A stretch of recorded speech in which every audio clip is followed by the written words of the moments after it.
just a reminder, Black Eyed Peas, the halftime entertainment 2 weeks from today, the Grey Cup in Vancouver. And just a reminder, Wallabies Warriors will kick off our football coverage on Grey Cup Sunday at 3:30 Eastern. Chris has again chosen his team of CFL Warriors.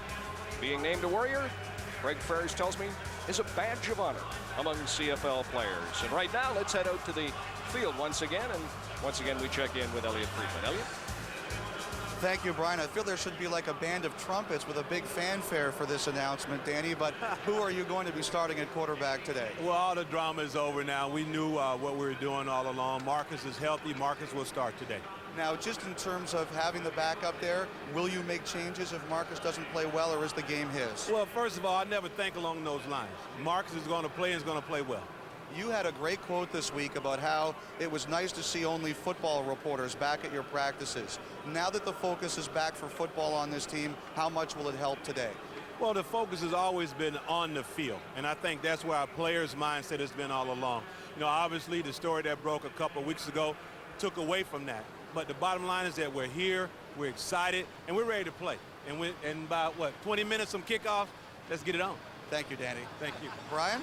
All right, thank you, Elliot. We talk about distractions, the HIV story, Travis Smith.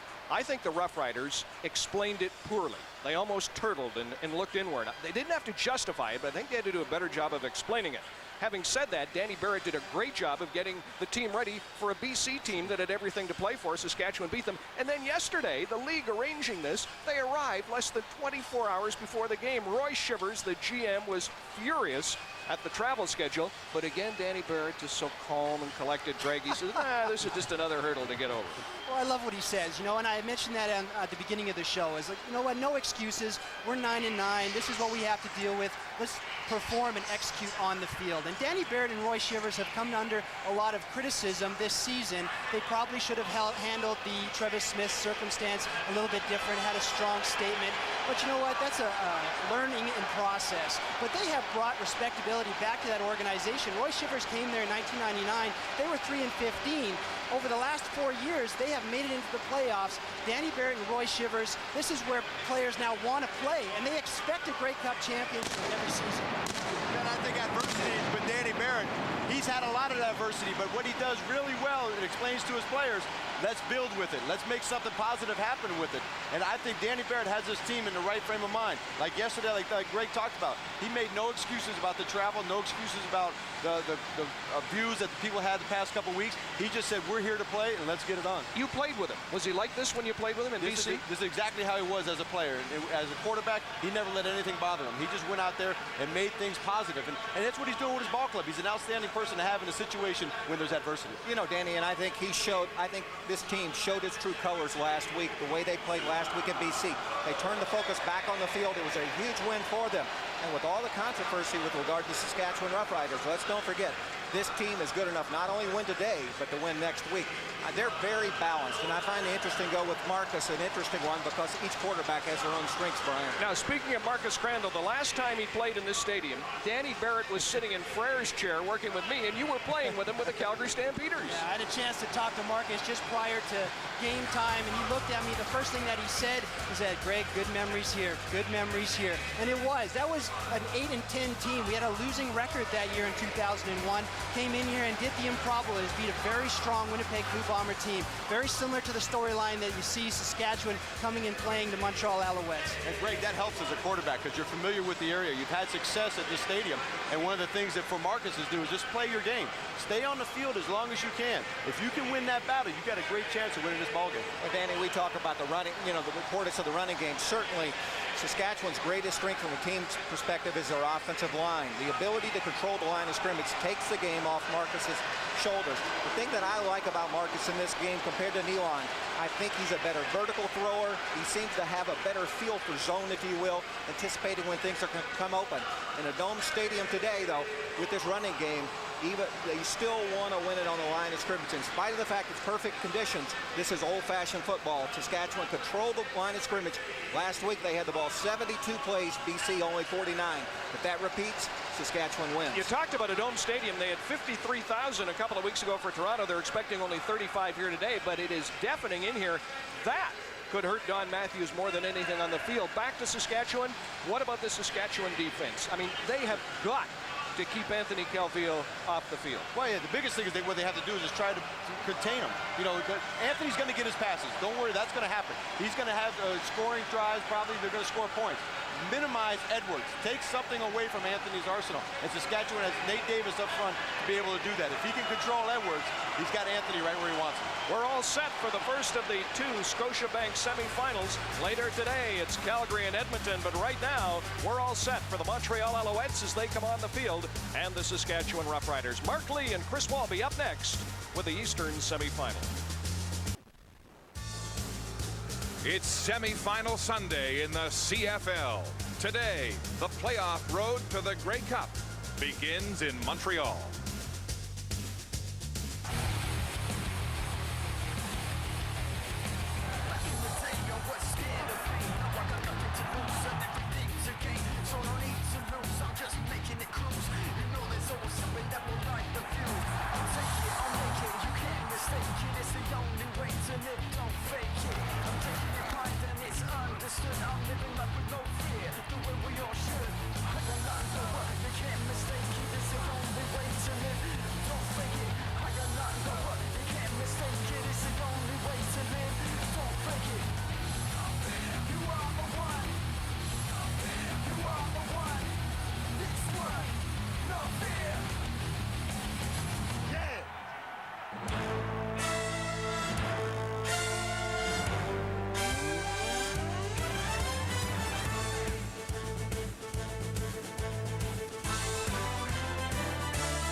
The Scotiabank East Division semifinal, live on CBC. Today, the Saskatchewan Roughriders cross over into the East to take on the Montreal Alouettes for the first time in a playoff game. Both teams began this season with high expectations. Both teams have failed to meet them. And so, today, this may indeed be a day of reckoning for one organization. Good afternoon and welcome to the CFL on CBC. I'm Mark Lee along with Chris Walby. Marcus Crandall gets the start at quarterback today for Saskatchewan. He runs, Chris, a ball control offense. How might that impact on today's game? Well, I think you hit it on the head when you talk about ball control. What does ball control do? It basically keeps the other offense on the sidelines. And now we're talking about Montreal's high-octane offense. I think that's key. But when I look at Saskatchewan and Marcus Crandall, who will start today, I think the thing that concerns me, they run the ball so well, but they only have 19 touchdowns via the air. That's the concern I have. They have to get the receivers involved in this game, cannot rely solely on the run game, and turnovers. They turned the ball over 9 times in 2 games. They can't do that today to be successful. Okay, let's talk about this Montreal defense. It's been a work in progress all year. This week alone, 3 players cut by Don Matthews. There has been open dissent in the Montreal newspapers. Is this defense ready for a playoff Well, you know game? what? You talk about dissent. Now, listen, if there's dissent, they're going to lose today. Let's forget about that. You can't go into a game of this magnitude thinking about that. I think there's always going to be change. They made another big change today, starting Jeremiah Garrison at middle linebacker, his first playoff start in place of Kevin Johnson.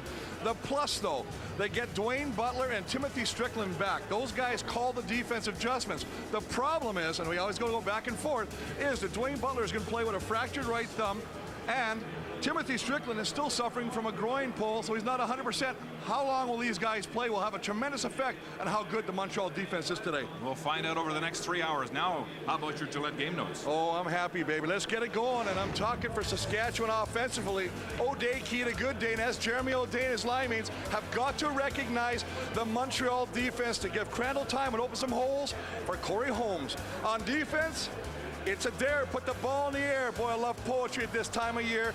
Basically, Saskatchewan secondary says, we match up well against the Montreal receivers. We want you to throw the football. On the other side, let's look at Montreal. Offensively, balance will prevent the fall. We know that Calvillo has 4 1,000-yard receivers, but he also has a 1,000-yard running back in Edwards. You got to mix it up to be successful. And on defense, you know what? Vanilla or spice? Do you stay with the standard 4-3 pass rush, or do you start bringing the defensive old and blitz Marcus Crandall? We'll find out today. Chris, 3 weeks ago in the battle for first, this stadium was nearly full after a crushing defeat. 20,000 of those fans have not come back. Danny Barrett brought focus to his football team, which was caught in that storm over the arrest of Travis Smith 2 weeks ago. They snapped a 3-game losing streak last week in BC and come into this game on a winning note. For Don Matthews, it's the first time in 4 years in his tenure here in Montreal that he has not finished first. The word on the streets of Montreal, he needs to win today to stave off questions over his future and his regime here in Montreal. The Thunder Sticks are going at the Big O. Dominic Dorsey and Corey Holmes are back to return the opening kickoff from Damon Duval, the rookie who led this league in scoring this year. In this stadium 3 weeks ago, he was 0 for 3 in the field goal department. Holmes leading the league in combined yards, a threat to return kickoffs and punts to the end zone. And in the last 10 years, look at the domination that Montreal has had over Saskatchewan. We're underway. The East Division semifinal, and the opening kickoff goes out of bounds. And that was not calculated. I know you might want to try and punt the ball away from Corey Holmes, but you've got to kick it to him on the opening kickoff. That goes out of bounds. They can make him re-kick, or the offense will take the field. It looks like the offense decides we'll take it at the 45. And Don Matthews is clearly not happy with that. The 45-yard line is tremendous field position for Marcus Crandall and the Saskatchewan Roughriders. Crandall taking over the helm of this football team after the first 9 games with Saskatchewan down with a record of 3-6. He led them on a 5-game winning streak, missed last week with an injured finger on his passing hand. He'll pass. A little look into Jamel Richardson. He gets some blocks and staggers his way to what looks like a Saskatchewan first down. Let's check their starting offense. Well, that's a good offense, and we'll start back. And Corey Holmes going to carry the whole load today as Kent Keith is not playing with a thigh injury. Marcus Crandall and Zarka rounding out that group. The receiving crew, Thurman with a big catch. He can get it done. 10 catches last time he played the Alouettes. And Jim Mikowski, boy, I tell you what a year again. The Western nominee for outstanding lineman after winning it last year. Double tight formation for Saskatchewan. They'll throw again, wide side. It's complete to Elijah Thurman, but he's hammered instantly. And there's some celebrating on that Montreal malign defense on that first big hit.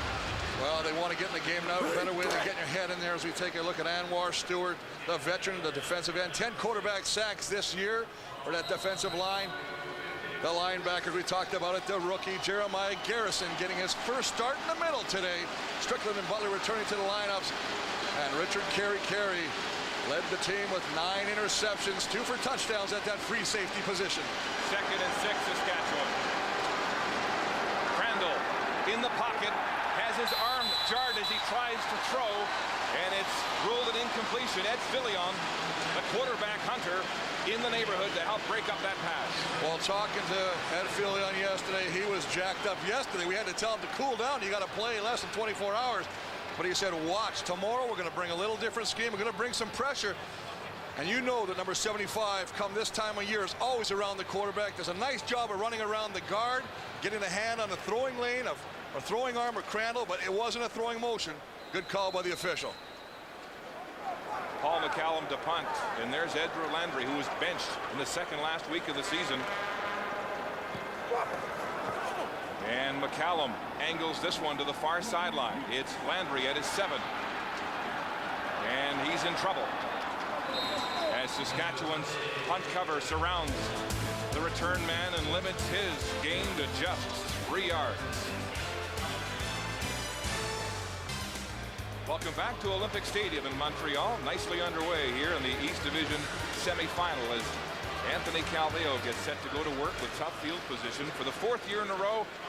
Calvillo leading the CFL in passing for the 4th year in a row, over 5,000 yards. But this year, he lost out to Damon Allen to get the nod in the East Division for most outstanding player. They fake the pitch, go to the backside, and Watkins is hit immediately as he caught that pass. Omar Morgan up to make the tackle. And very short gain there, Chris. Well, they do play physical, and Anthony Cavill, you mentioned the fact 5 years running, the outstanding nominee for outstanding player for this team. Kerry Watkins, what a game he had last time playing these Roughriders. 7 catches, 102 yards and a touchdown. And a good, one of the best offensive lines, maybe the best, anchored by Scott Flory, the Eastern nominee for outstanding O-lineman. 6 receivers set. Here comes the Saskatchewan blitz. The ball's away and complete to Terry Vaughn. But he's tackled short of the first down by Eddie Davis, who might be having his best season ever in the secondary for Saskatchewan. Well, Eddie Davis, the West All-Star, does a nice job of coming up and closing on Vaughn after he makes that catch. They're going to come up a little short. They recognize the blitz. There's the safety. Scott Gordon going to come late. Cavill sees it, gets rid of the ball quickly. But a nice job by the secondary, and especially Eddie Davis, bringing him up short. And so Damon Duval with a 44.6 yard on average will stand at his own 5-yard line. Field position, an implication early in this football game. Dominic Dorsey all by himself, and the play is whistled dead before punt could get off. Bud Steen is the referee this afternoon here in Montreal.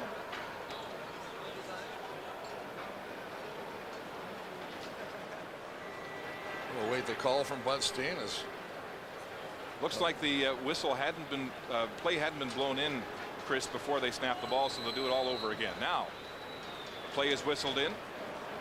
Duval gets a nice deep spiral away, pushing Dorsey back to his 32. Dominic Dorsey caught from behind. Richard Kari, the tackle for Montreal.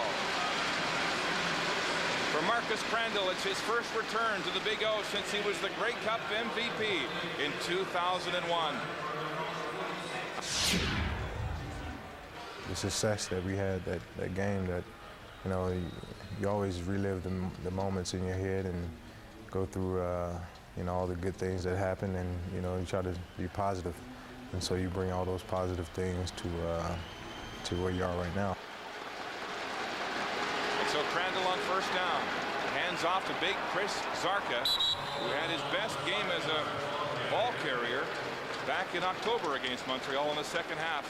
60 yards and 7 carries. Well, he's been the missing link in this offense. You talk about Kent Keith, you talk about Corey Holmes. When you got a big load like Chris Zarka and you don't utilize him, you just use him as a blocker, you're wasting a talent. He will wear down that defensive line. You have to pound number 33 to be successful. Gain is 6. 2nd and 4. That opens the Saskatchewan playbook. Alouettes stack the box.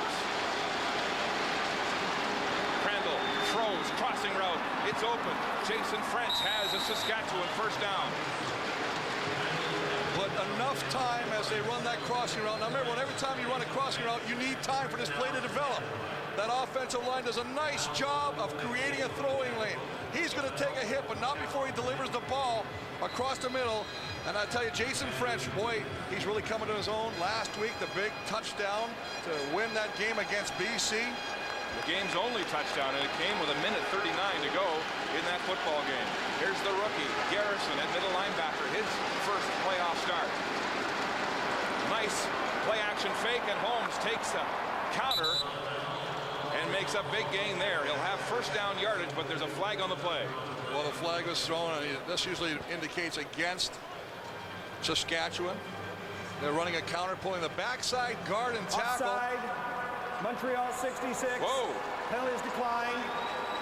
First down. Well, John Nix getting the call. He alternates with Rob Brown at the defensive tackle spot. If he keeps jumping off, you won't see double 6. You'll see 94 Rob Brown there a whole lot more. Montreal defense changing almost by the week in the second half of this season. Do they have the players? Do they have the personality to make a run in the playoffs? Here comes the blitz. Crandall loading up deep, throwing for the end zone. Intercepted. Richard Kari, and they've blown it dead.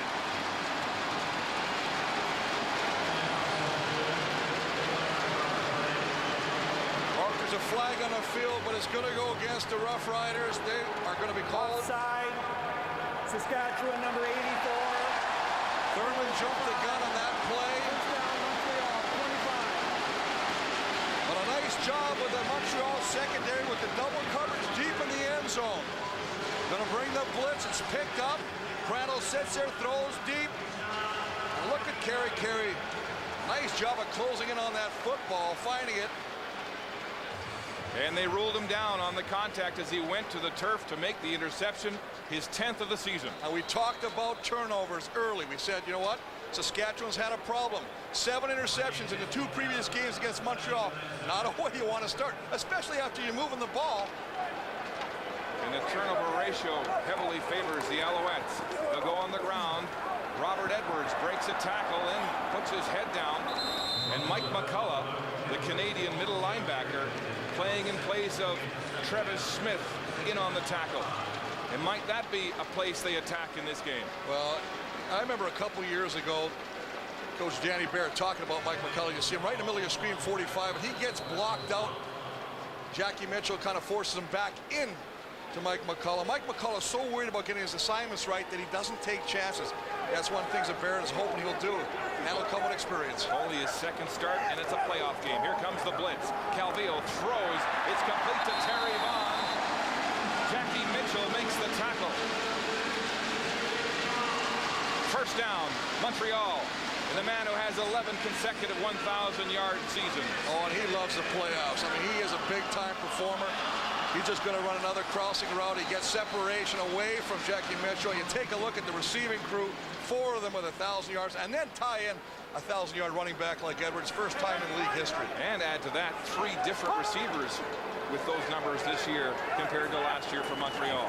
Calvillo fires it low. And Ben Cahoon goes down for the catch. They will spot it. And they'll have a little conference to make sure. Mark, you can see one of the things that Montreal's doing, and that is a great pre-snap read on the ball. Look at, I mean, he is looking at his target right away right now. We see it, it hits the ball. That's an incomplete pass. Good call by the official. The fact is, he is doing a nice job of getting rid of that ball, trying to negate the pressure that Saskatchewan's trying to bring. Anthony Calvillo telling us yesterday Saskatchewan doesn't have 2 or 3 looks on defense. They have 15 different looks. The most underrated defense in the CFL, according to Brian Chu, the center. Calvillo throwing across the middle. There's contact. It's incomplete. And a flag. Ladofius McCalla in coverage there. Dave Stala, the intended receiver for Montreal. Well, Dave Stala is just going to start on the far right side and drag it across the middle of the football field. Looked to me like they just got their feet tangled and fell down. The flag came out late. Pass interference. Saskatchewan number 1. First down. Nonetheless, they're going to throw the flag on Ladofius McCullough. Fresh set of downs for the Montreal offense. In practice 2 days ago, we saw Montreal working on a lot of crossing routes and fence or rub routes, trying to get some picks on the defense. And now they'll move 4 receivers to the wide side, 3 in a bunch. Calvillo looks that way and throws the hitch underneath the blocks. It's Thyron Anderson, and he'll be close to another first down. I love the imagination being shown early on by this Montreal offense. They're finding a rhythm right now. Nothing more than a glorified hitch pass. Get it out there, but look at the guys. You got everybody blocking. Great job at the point of reception. He turns it up, picks up 9 yards, putting him in a second and short situation. Anderson, one of the 1,000-yard receivers from a year ago, coming back to this team from the National Football League at midseason. Big wingspan, big target for Anthony Calvillo. Second and short.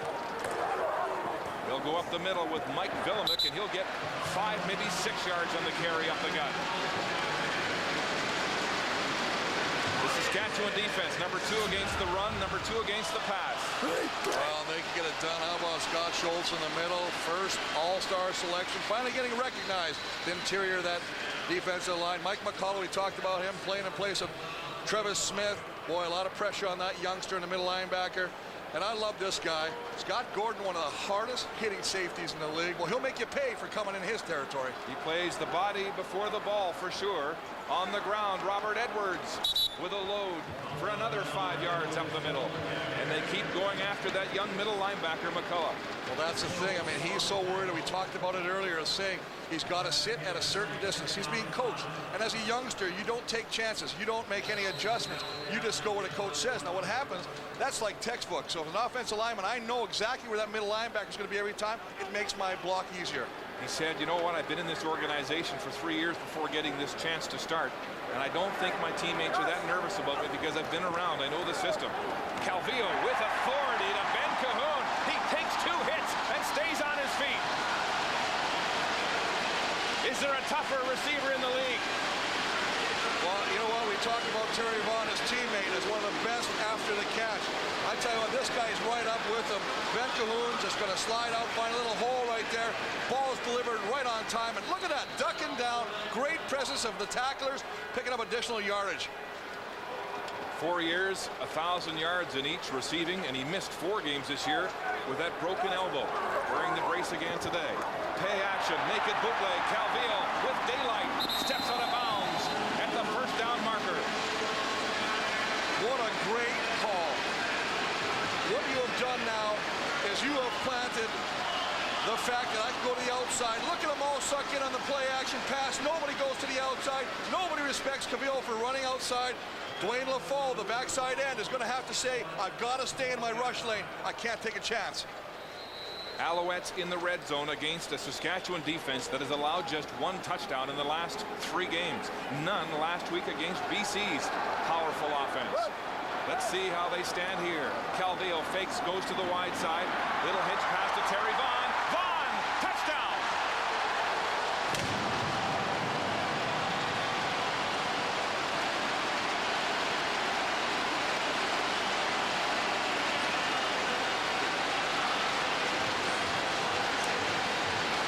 Terry Vaughn's 9th touchdown this year. We saw them run that hitch pass to the opposite side of the field with success. They come back right to it. Split 3 receivers to the short side, 3 to the wide side. Reverse pivot, slide it. He comes underneath. Thyron Anderson with the big block to the outside. You can see Paul Lambert down there. Everybody getting involved, springing Terry Vaughn loose. The point after is good. Terry Vaughn caps an imaginative series and drive by Calvillo. Anthony Calvillo, 12 yards to Terry Vaughn for the game's first touchdown. Boy, I tell you, talk about ball control for Saskatchewan. Montreal taking a play out of their book. 4-man rush. We take a look at this. Calvillo, little reverse pivot, fakes like he's going to the other side, comes back. But I want you to freeze it right here, guys. Take a look at the blocks here. Everybody's got a block. That allows a great seam for an elusive and tough to bring down Terry Vaughn to take it in. 12 yards for a touchdown.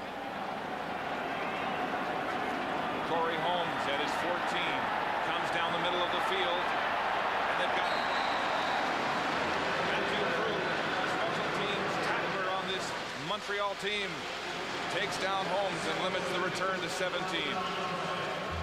Terry Vaughn caps a big drive by Calvillo, 6 of 7 in that series. The Montreal Alouettes had their way with that Saskatchewan defense in that last offensive series. Let's take you back. Here's the anatomy of the drive. Calvillo employing his slot backs through the air. Vaughn, then heavy artillery on the ground. Villamick back to the slots. Cahoon with a big tough catch. And then from 12 yards out, faking one way, going back the other. Terry Vaughn to the end zone. His 10th touchdown catch of the year. And it's 7-0 Alouettes. Terry Vaughn touching base with the coaching staff. Kevin Strasser runs this offense along with Doug Barry. You saw him take the headphones off Doug Barry to go and talk to Strasser. And boy, did they put together a series there. They did a nice job of mixing the run, the pass. A lot of quick passing plays. We talked about that. And, you know, Anthony Calvillo right now is not holding on to the football. Everything's going to be short. And you see the hitch pass used exclusively in that drive. Crandall on the ground to Holmes, slashing along the line of scrimmage and works his way across the 20 to about the 23-yard line. A gain of about 7 on first down. Holmes playing at running back in place of Kenton Keith, who reportedly has a thigh bruise, although no reporters or players ever saw him got hurt. Well, I think you're always feeling pretty good about yourself when you have a guy like number 19 as your other featured back. The Western Division nominee for most outstanding player, can do it all. He led CFL. Look at those combined yards. Second year in a row he's done that. It's awfully noisy. The thunder sticks clapping at the Big O. Crandall, flag on the play, throws the look in, intended for Corey Grant, and it's incomplete as Crutchfield breaks it up for Montreal. Offside, Montreal number 9. 5-yard penalty, first down. Anwar Stewart called for offside on the play. He was outspoken this week in the papers, saying at one point he thought he was going to be gone with players coming in and out of the lineup in Montreal. Well, I mean, the biggest thing, he was just upset with all the changes that were taking place, the talk of the bigger defensive end. He's not a big guy. He thought maybe he would be replaced. That scheme did not work. First down. Rolling, Crandall throwing to the wide side. Travis Moore makes the catch and stays in bounds. Kelly Mavo, the defender on the play there, and the veteran Travis Moore with his first catch of the game. Well, Marcus Crandall does a nice job of finding the football. Almost lost it on the snap, and then he gets outside, rolls, throws over the shoulder, and beautiful touch on the ball, and great presence of the football field by receiver Travis Moore to know where he is and where the first down marker is. Moore led this team in receiving last year with more than 1,000 yards. Came to training camp this year, though, with a new role, a mentor and backup to this Barrett offense. On the ground, Holmes bounces to the short side, turns on the speed. He'll have another first down. Now remember, Corey Holmes is not the featured back in this offense. I mean, against Montreal, he's only carried the ball at the most, Mark, 4 times for 33 yards. Today, he gets the opportunity to shine in another place, and that's carrying the football as a running back. And you know what he can do when he does get that opportunity. He has one 100-yard game. You take a look at their rushing yards per game. Number 1 in the CFL, averaging over 135 yards per game. Pretty consistent. First down. They fake the handoff. Crandall shovels it. What a catch! Holmes reaching back and holding on, and what was nearly picked up. Well, you hit it right on the head, Mark. It looked like it might go the other way. Very, very dangerous play by Marcus Crandall. Going to run a little shovel pass. You see him going back one way, reverses his field, and Jeremiah Garrison, 33, actually gets his hands on the ball. But you can tell about the hand strike. Look at Corey Holmes just rip it out of his hands and come up with that catch. Nice job by Holmes. Indeed.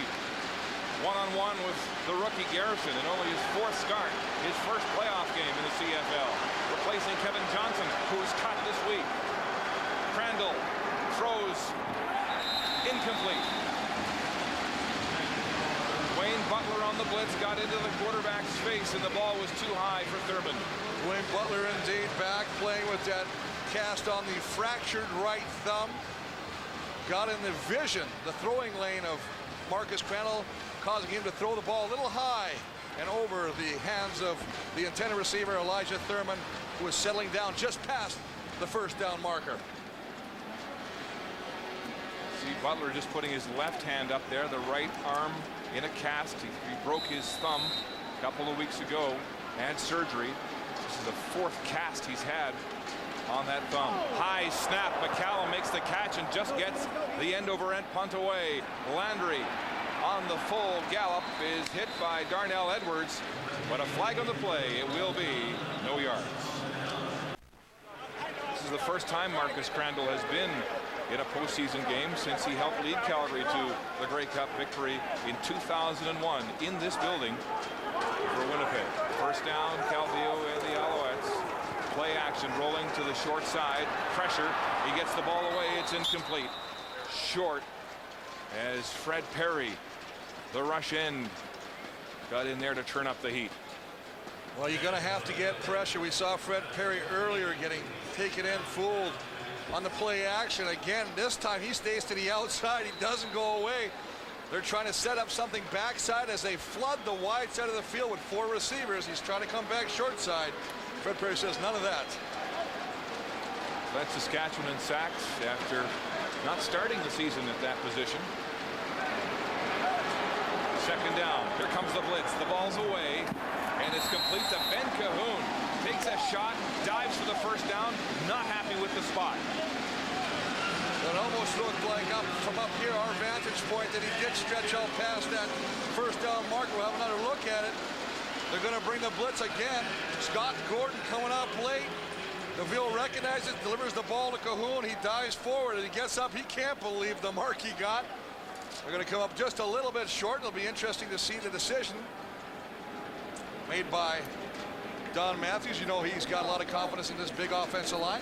See Strasser checking it out with his binocs up there to make sure. A lot bigger than the binoculars we have in the booth. How about Ben Cahoon? 4 years, over 1,000 yards receiving, and the all-time Alouettes leading receiver in such storied company, Chris. The likes of Red O'Quinn, Hal Patterson, and Peter Dallarino. Oh, he's unbelievable. I mean, just to talk to the guy. I mean, to hear his personal story as well, how much he donates of his salary every week to the church. You know, he's a very grounded individual and just an inspiration to talk to. A devout Mormon, Ben Cahoon. Ted White, who brings a load in at quarterback on this third down situation, and less than a yard to go. Ball spotted at the 47-yard line of Montreal. White hands off. Robert Edwards. He was hit at the line of scrimmage and then twisted and turned for the extra yardage. A flag down. Flag down, but I'm very surprised by the call. They have a double tight end situation. They need less than a yard. Obviously very confident in the offensive line and Robert Edwards. I thought they would have just tucked him behind the Saskatchewan line, 5-yard penalty. The way they lined up, it looks like. The way they lined up, but again, going back to the offensive call, I mean, to hand it off deep in the backfield on a short yardage play, very gutsy call. Especially when you got a quarterback who weighs 245 pounds. Oh, you said it's a loaded offense. He is a load. And so it's first down, Montreal. 4 receivers wide side, in motion now. Play action. Calvillo rolls and fires. It's complete to Ben Cahoon. He breaks another tackle and lowers the boom. First down. What a great fake. I mean, they're going to fake the counter. They're going to pull the backside guard and tackle, hoping to influence the defense. Look at everybody pull this way. Calvillo comes backside, buys himself enough time, finds the ever-elusive Ben Cahoon, who again avoids the first tackler, picks up a first down. A 20-yard gain on the catch by Cahoon. Calvillo, short side, in and out of the hands of Thyron Anderson, a bullet that hit him in the numbers. And he says, that's my fault for sure. The pass was there as the gun sounds to end the first quarter of play. The Montreal Alouettes with a 1-touchdown lead on the pass to Terry Vaughn.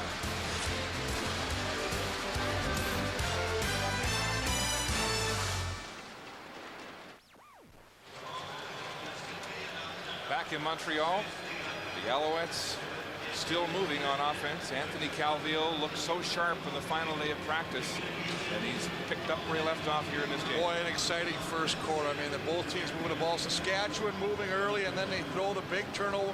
Crandall with his 6th interception against this Montreal defense. And then what happens? Calvillo marches him all the way down, capping off a beautiful 12-yard hitch pass to Terry Vaughn to take the early lead. Second down and 10 after the drop by Thyron Anderson. Calvillo on fire.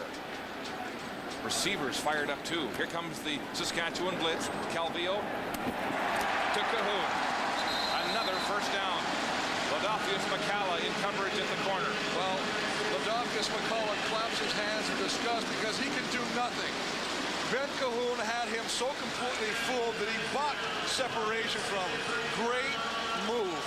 He's working one-on-one on the sideline. Look at him break it off. I mean, this is not the fastest guy in the world, but the respect that he garners from the cover men creates that space. And they're beating one of the most clever corners in the league.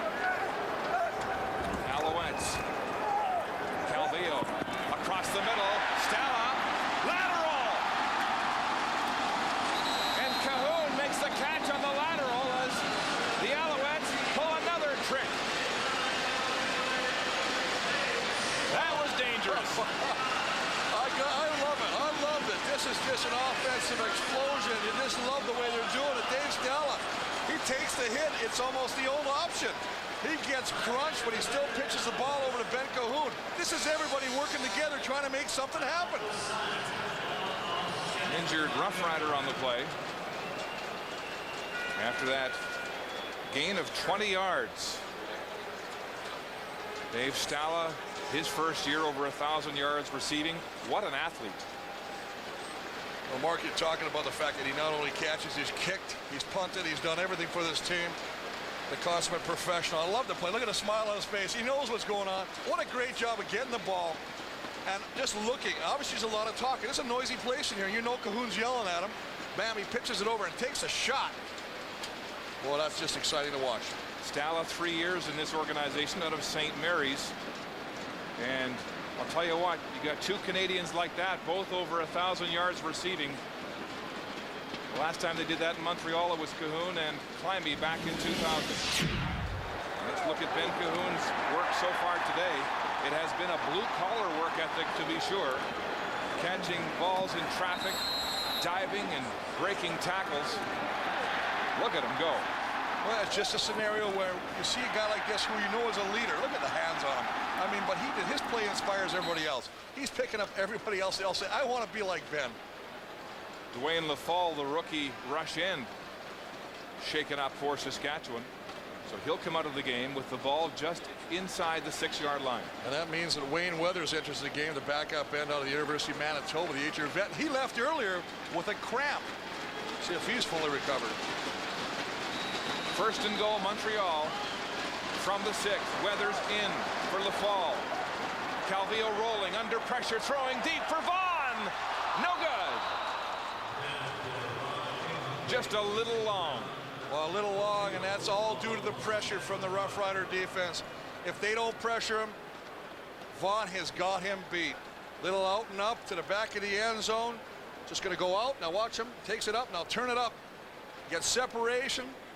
He's got Morgan. He's got 2 steps on him, but the pressure from the Rider defense forces Cavillo to overthrow Terry Vaughn at the back of the end zone. Alouettes running a lot of crossing routes there with Dave Stella to try to free up an open receiver as Scott Schultz, the All-Star nominee, looks in. Second and goal from the 6. Quick drop. Calvillo to the end zone. Touchdown. Ben Cahoon.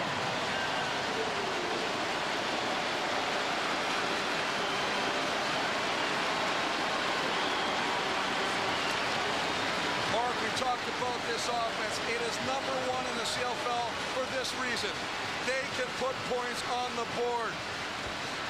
Just gets inside of David Bush, the halfback, breaks it into the middle of the field to the sideline as he cuts it off. Again, separation, and AC Cavillo is on fire right now.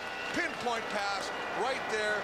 Another touchdown and an early 13, which will be 14 after the convert. 14-0 lead. Alouettes jump out.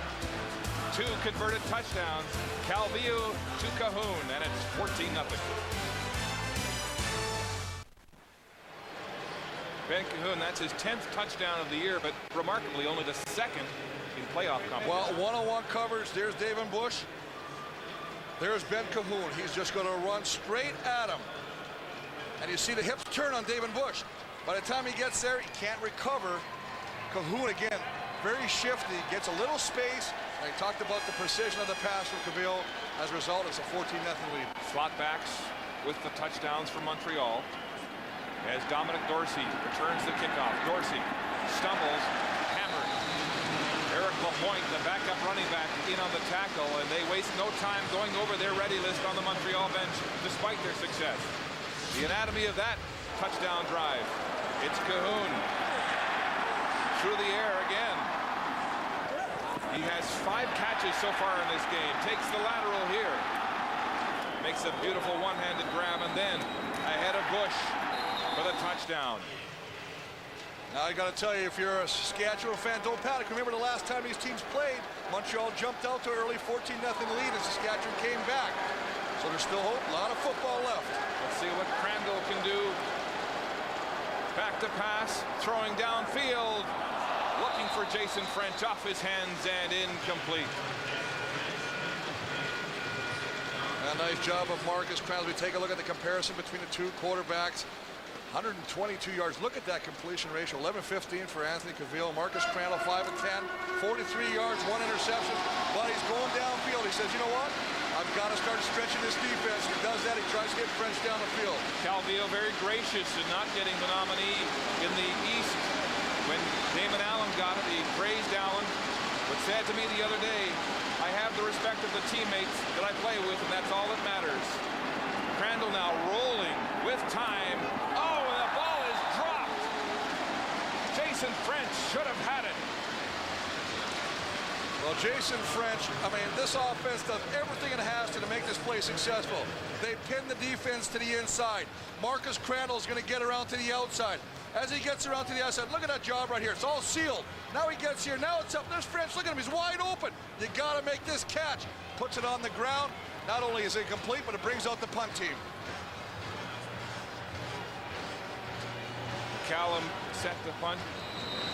There's Ezra Landry back to return for Montreal. You have to wonder if that 12-hour travel day yesterday by Saskatchewan has left them a little flat here today.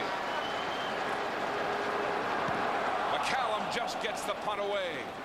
Deep to Landry, inside his 35, beats the first man. Now he's at full flight, twisting, still on his feet, and brought down at midfield.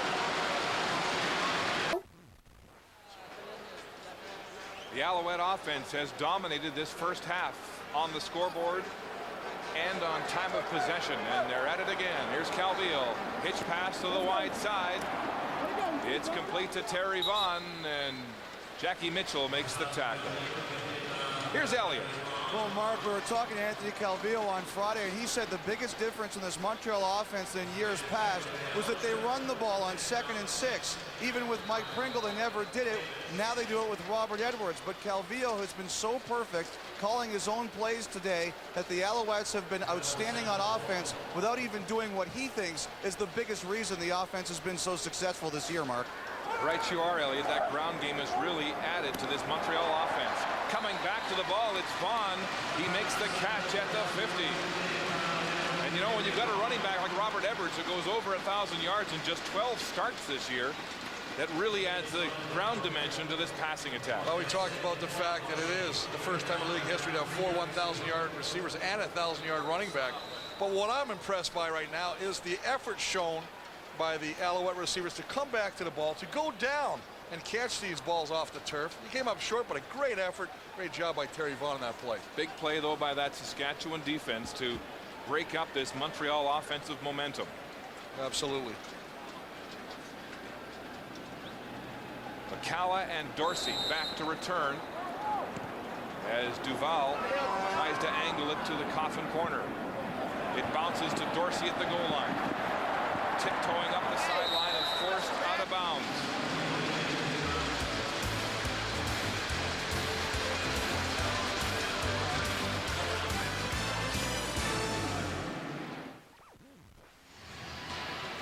This was the scene moments ago. Danny Barrett upset with Dominic Dorsey after that last kick return. You said there was some confusion, though, Chris. Well, here's the official. He's going to whistle the time in. He goes back, he whistles it in. Now, the freezer right here, guys. Look at this. Look at everybody here. They're just standing around. They didn't hear the whistle. They didn't think this play is going to take place. I think that's what Dominic Dorsey's saying. But the fact is, as the play goes on, they wanted it to take it in the end zone, give up the single, and get better field position. That's what Danny Barrett was upset about. Dorsey was hoping the ball would bounce into the end zone. It didn't, and then he was frozen on the play. Top field position for Saskatchewan at their own 11. Handing off to Holmes up the middle. There's a nice seam, and he'll have a first down at the 25-yard line. Corey Holmes, the double nominee. Outstanding player and special teams player for Saskatchewan, and a big gain on the ground there to get them out of that tough field position. Well, nice job of going with your powers. We take a look at Corey Holmes out of Mississippi Valley. Does a nice job of donating the DVD players he's won as special team player of the week 4 times this year to his church back home. 14-yard gain. First down, Saskatchewan. They go right back to the same play, and this time Montreal stacks it up.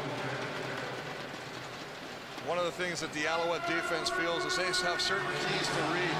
When they look at where the line or the running back is lining up, and if they feel that they're 100% sure it's going to be run, they're going to bring those linebackers tight to the line of scrimmage. They do that on that play. And Dwayne Butler and company are right there just as Corey Holmes gets the ball. Game was 4 by Holmes, 2nd and 6. Shouldering the load right here as Crandall tries to change the play despite the deafening crowd. 4 receivers to the wide side. Here comes the blitz. Stepping into the pocket, and it's incomplete and overthrown, intended for Corey Holmes.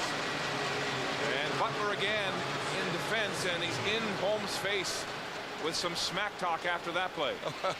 You got to expect that when it's a do-or-die situation and one of these teams is going home for the season. But I like to talk about the crowd. The crowd causes a lot of confusion for Crandall to try and change the call to get that audible out back. They're trying to get Corey Holmes one-on-one, as you see Dwayne Butler. Look at him coming back. He's got to watch that because you get a penalty for that. Holmes playing with that broken thumb and a cast. He told us yesterday if this were a regular season game, he wouldn't be playing because the thumb just hasn't healed. And he's experimented with 4 different casts to try to find a comfortable position for that thumb so it doesn't stick out and get caught in equipment. Saskatchewan in a punt formation, and the play is whistled down with 7 seconds on the play clock, but there was movement. Legal procedure. Saskatchewan number 50. 5-yard penalty, repeat 3rd down. Well, Steve Glenn, the long snapper, holds on to the football, and he's allowing the team to find out where their blocks are going to be. He's already had a high snap today, and now movement. They'll move him back 5 yards, and McCallum will stand on his own 10. Field position and time of possession have been a problem for Saskatchewan. Normally that's their strong suit. Landry backed up inside his 40. Look at the moves. And then they finally get him. Reggie Hunt and Darnell Edwards on the tackle. Back in Montreal, 1st down, Alouettes. Here comes the blitz from the outside. Calvillo rolls away from it. Now he steps up, throwing a bomb downfield for Anderson. He's got it. First down.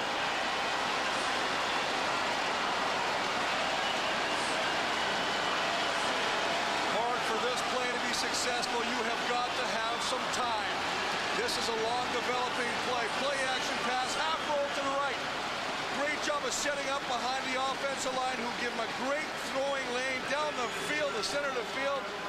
Thyron Anderson using his height advantage. Little separation from Omar Morgan. Inside the 10-yard line. 55 yards, his longest catch of the year, and what a way to atone for that drop earlier. Montreal on the ground to Robert Edwards, and they stuff him. Reggie Hunt makes contact with the big Montreal back. And it's interesting, we talked to a lot of the secondary of the Saskatchewan Roughriders, and they said they felt very confident going against the Alouette receivers. They thought they matched up. This is a defense that's number 2 against the pass. Well, Anthony Calvillo has really done a nice job so far in this football game of really taking advantage of any weakness he can find. Anthony was telling us yesterday what a great week of practice they had inside a soccer dome in Lachine, and he's come out here blazing. Back to pass, firing to the flats, Cahoon to the 1.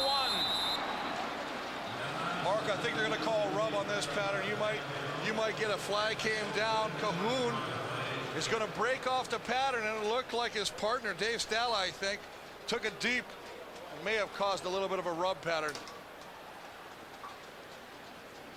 2 days ago, in their final full practice inside that soccer dome, we saw a lot of these rub routes and crossing routes and fence routes from this Montreal offense, and we're seeing it put into play here. Offensive pass interference. Montreal number 3. The 10-yard penalty. Repeat 2nd down. Well, Terry Vaughn with the call.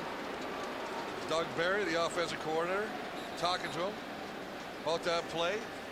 It's one of those things, and you know as a former quarterback, when you're running that, Sylvain Girard, it's one of those things where you really have to have perfect timing on it for it to be successful.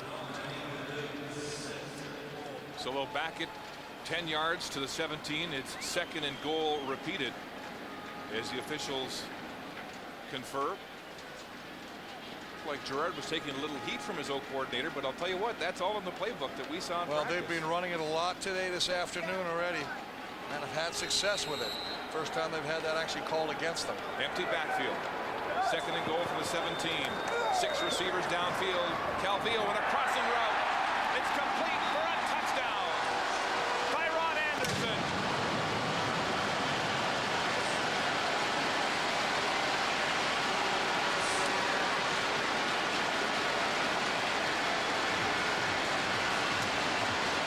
Well, Mark, it's fitting that the man who got him down there with the 55-yard reception would cap it off with a little crossing route again. The big man, 6'4", getting away from the cover guy, and again, a ball beautifully delivered by the quarterback, Anthony Calvillo, right on the receiver. Doesn't have to stop stride, continue right into the end zone, and boy, I tell you what, if you're Saskatchewan, you got to wonder what's going on in that defensive mindset. The Alouettes take a stranglehold on Byron Anderson's 2nd touchdown of the year. Byron Anderson with a 17-yard touchdown and a matchup with Jackie Mitchell. Well, they're going to take advantage of this all day. So run it a little bit, guys. Now freeze it right here. Here's the one slot back here. Now watch who comes over. It's just a crossing route. But when you get on a crossing route, you get a trail position on the secondary, and that's Jackie Mitchell. They just take advantage of that. Byron Anderson, 17 yards later, in pay dirt for a 21-0 second quarter lead. Saskatchewan showing a lot of man coverage, and that's how you beat it. Corey Holmes now sidesteps the tackle. Whoa, and he's chipped up, or he had lots of daylight there. A 30-yard return and 2 athletic moves to get that real estate. A reminder, the Scotiabank West Division semifinal follows immediately this game here in Montreal. Ricky Ray takes on Henry Burris. Edmonton at Calgary at 6 Eastern, 3 Pacific. The CFL on CBC. The Battle of Alberta is always a potent matchup. An exciting one to watch, that's for sure.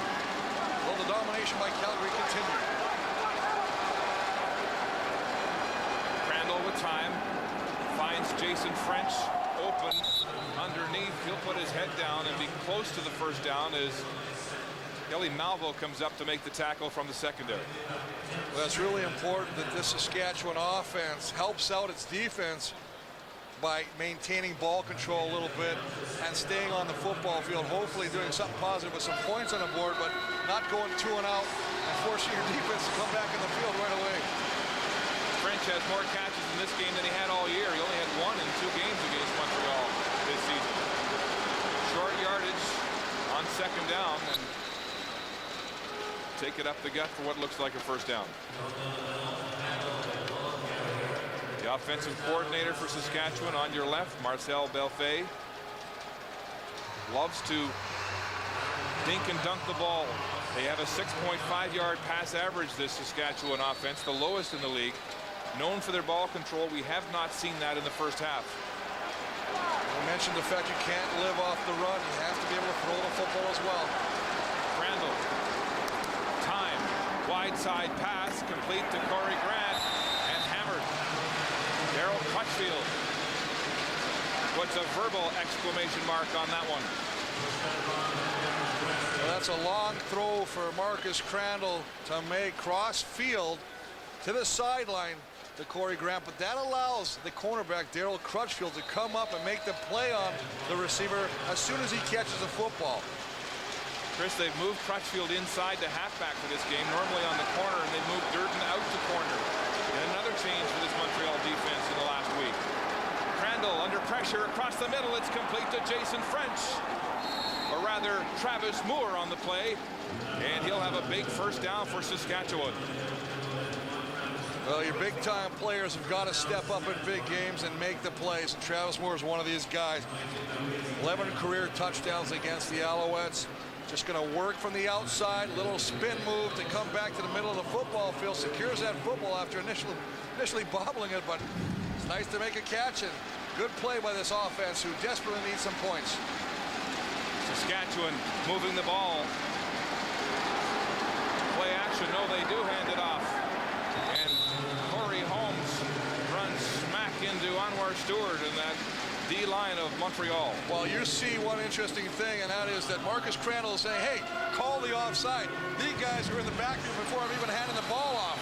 And you can see from the outside, slanting inside, Rob Brown, and that's who he's indicating was offside, but they did not throw the flag. 3-minute warning has been given here in Montreal with the Riders moving.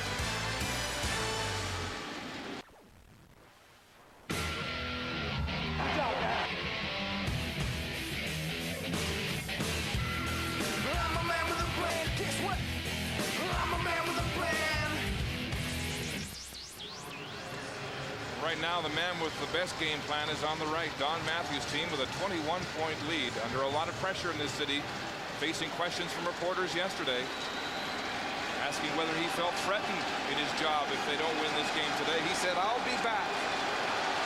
My plan is to continue as the head coach of this football team. Big second down here for Saskatchewan. Crandall firing. It's complete to Elijah Thurman, who's been quiet in this first half. Ricky Bell has had close coverage on the rangy Saskatchewan receiver. Well, Elijah Thurman, we were wondering when big number 84 was going to make his presence in this football game. Just finds a little hole in his own coverage, and you see Ricky Bell just sitting back, comes up, makes the play, but not before Thurman picks up a first down.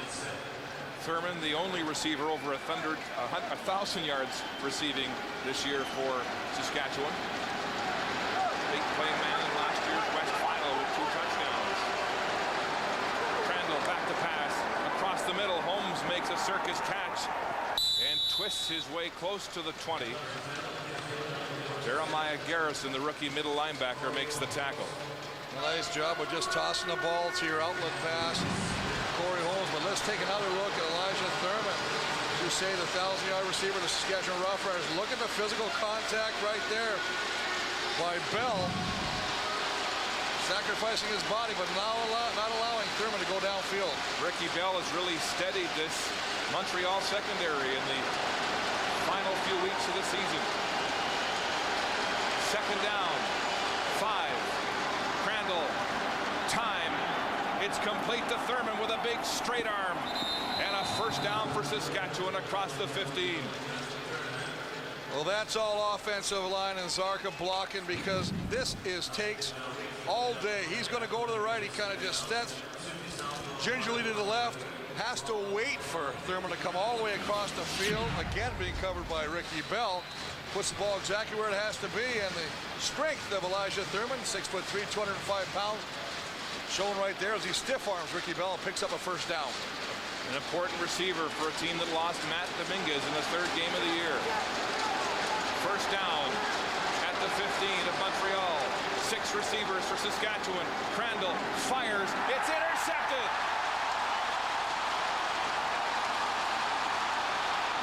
The second pick of the game. And Timothy Strickland, the linebacker who missed 3 weeks with a groin injury, comes back with a flourish. This is a poor decision. There's nothing more I can say about this. Marcus Crandall sits down there, gets good time. Only 3-man rush, but look where he throws it, guys. There's 3 guys around the intended receiver, Corey Grant. That's one of the throws that will haunt Marcus Crandall tonight as he's playing the game over in his mind. Strickland back from a groin injury, missed the previous 2 weeks. He's the man that makes the checks on defense, one of the best cover guys in that defense, and the second Montreal pick of this game. And Mark, there's nothing more deflating for your offense than moving it all the way down the football field inside the red zone and then sit back there, and on one bad play, you're off the field and Montreal's back on. Reminder coming up in a minute 20 and counting. It's Canadian Tire at the half. Ryan, Greg, Eric, and Danny with the first half highlights. It's all Montreal to be sure in a 21-0 lead. Calvillo backpedaling in the pocket. Looking outside and incomplete, intended for Kerry Watkins, the leading receiver in this Montreal team. Kerry Watkins is almost the forgotten man in the Alouette receiving corps this afternoon, as it seems like the inside receivers, Cahoon, Vaughn, Stahl, all making the catches. This time he wants to go outside to, as you say, the leading receiver on the team this year, Kerry Watkins, throws a little bit to his outside, takes a hit after throwing the ball. 2 minutes for diving. Duval stands at his 45. And that must have been a deflating turnover for Saskatchewan, desperate for some points to end this first half. The punt is angled out of bounds away from Dominic Dorsey, and there's a late flag back near the punter, and Duval is saying it's going against Saskatchewan. Well, this is just undisciplined play, especially at this time of the year with the game as a do-or-die type game. And look at Coach Danny Barrett cannot believe it. Contacting the kicker. Saskatchewan number 41. 10-yard penalty. First down. Boy, you do a nice job. You stop him. You force the punt, and Fred Perry, the defensive end on special teams, is going to keep coming toward. You can see him. He just comes right here. Now watch him go back, and he just smacks the kicker. You can't do that in the CFL. Well, that's just not smart football, and it costs the team a chance to put their offense back on the field. And so they stay on the field. Montreal's offense, first down at the Saskatchewan 42. Calvillo calls a quarterback draw, and Nate Davis puts his meat hook on the quarterback, and they stop him at the line of scrimmage. Let's go to the sidelines now, and here's Elliot Friedman. Mark, after the second Montreal scoring drive, the Saskatchewan defensive players got a visit from both Danny Barrett and even Roy Shivers on the sideline, exhorting them to get going. But after the third one, no coaches came over to visit. They left it for the players to figure it out by themselves, and the guys doing the most talking were Eddie Davis and Jackie Mitchell. Mark? Well, defense is Saskatchewan's strong suit, but not so far in this playoff game. Calvillo throwing. It's complete to Kerry Watkins, who turned inside out to make a one-handed catch, and a first down Montreal. Well, this ball again is thrown to the outside of Kerry Watkins, where only Kerry Watkins can come up with a catch. But as you say, as he turns to the outside, what a great job of snaring with one hand. Just going to turn around. Look at it. He grabs it, juggles it, brings it in, and Omar Morgan can only shake his head in disbelief as once again Montreal moves closer to putting more points on the board. A 25-yard game. First down, Alouettes. Calvillo back quickly, throws again to Watkins, and he's caught near the first down marker as Anthony Calvillo gets his wideouts involved. Well, and this is smart play, but I'll tell you what's happening as well. Kerry Watkins is in the huddle saying, you know what, I've got him rattled. I know I can take him deep. So what's happening as he comes back to the football, you see him catch the football. Look where Omar Morgan's playing him. He's giving him such a cushion because of that fear and that respect to him going deep. On the ground, Robert Edwards. Up the middle for a short game. And he'll have the first down. He'll move the sticks with 14 seconds to go in this half, and Calvillo threatening to blow Saskatchewan out of the building. And how costly is that roughing the kicker penalty? Huge. I mean, it gave them this down. They're down now in scoring zone, as you see. Robert Edwards is going to call a timeout. Montreal. So Calvillo will go to the sidelines to confer with Doug Barry, the coordinator. Well, I'll tell you, if you are Saskatchewan and you see Danny Barrett right there, Mark, you're saying, you know what, I want to come out with only 3 points right now. That's the best case scenario. I can look, you're inside the 10-yard line. Potential for kicking 3 is pretty good, but I do not want to give up a touchdown. Calvillo already 233 yards in this first half of football. 3 touchdowns, 10 seconds on the clock. 6 receivers set Montreal on first down and goal to go. Calvillo across the middle. It's incomplete. Intended for Terry Vaughn on a little slant. David Bush in to help break it up. Well, that's an excellent job of David Bush to stay inside of Terry Vaughn as he breaks it back toward underneath the goalpost. The left hand comes right in there and knocks that ball out. Just a slant pattern to the post. David Bush met the challenge. Damon Duval will come in to attempt this field goal after a 9-play Montreal drive. Duval has hit 73% of his field goal attempts this season, his rookie year in the CFL. This one is lined up perfectly for him. Almost dead center. From the 14-yard line, and Duval is good. And so the Alouettes cash in 10 points off Saskatchewan turnovers. And with 1 second on the clock, they've got a stranglehold. Calvillo having his way with that Saskatchewan defense. Mark, I think you hit it on the head, though. We talked earlier about how turnovers can really come back to haunt you. 10 points off turnovers. You know, interceptions are going to happen sometimes in a football game. It's the undisciplined ones that we just saw Fred Perry took that allowed Montreal to come back and kick a field goal. I mean, it's 3 more points, and he's sitting on the bench. He has nobody sitting around him, as well it should be. You got to play smart football at this time of the year. Let me ask you this. Do you make a quarterback change at halftime if you're Saskatchewan? I think you definitely talk about it. You're going to do something to spark this offense. They're really not doing anything, and when they do move it, they seem to make a mistake at the crucial time that kills any momentum they try to build. This will be the last play of the opening half as Crandall takes the knee. The clock strikes 0. The gun sounds. Anthony Calvillo, simply prolific. Marcus Crandall in trouble. As they go to the locker rooms, the Alouettes sport a 24-0 lead over Saskatchewan. Here's Elliott. Thank you, Mark. Don, you like Anthony Calvillo calling his own plays. Have you ever seen him have as close to what looked to be a perfect half like he's had today? Well, he's really zoned in. He knows exactly what he wants to do with the ball.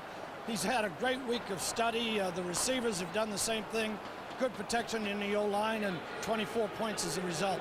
Don, you took a little bit of heat locally for making so many changes on your defense leading up to a playoff game. Seeing what a great job it's doing against Saskatchewan, a bit of personal vindication for you?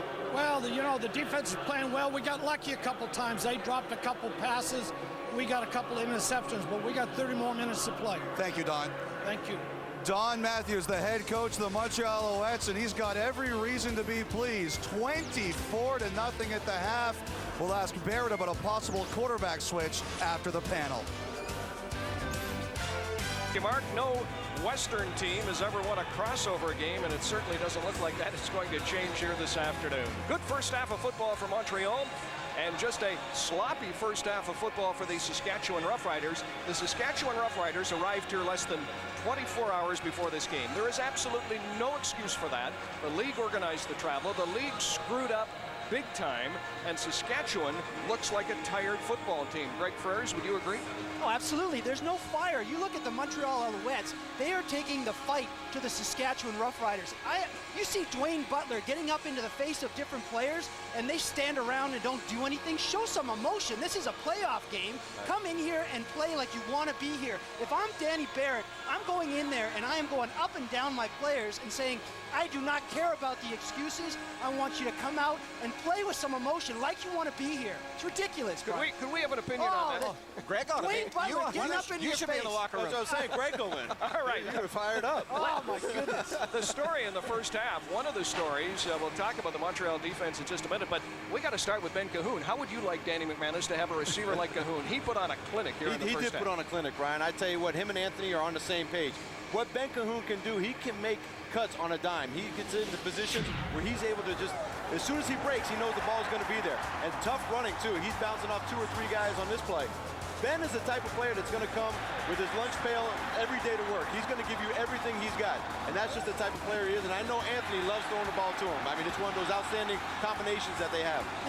Danny, the creativity that Montreal is showing, you didn't see this the last 2 weeks of the season, and they are bringing it out, and they have got that great Saskatchewan defense back on their heels. They're thinking they do not know what's coming at them, and they are questioning themselves. Well, I think what we're seeing right now is just how important great route running is. We talked off the top about Montreal not having great speed in that receiving core, but that can be deceptive. Darren Flutie, our sidekick, made a living a long time in this league not being able to run. Ben Cahoon gets right up on top of guys, cuts. Anthony's feeling it. The ball's already there. This is a very good Saskatchewan defense. They've been on the field far too much, and Anthony's throw, they're out of his hands. The receivers are coming out. They're breaking the balls there. And the creativity that is going on in front of all these defenders, it opens now up the long pass. Thyron Anderson, sure does. Big catch downfield, and that's why he's open. All right.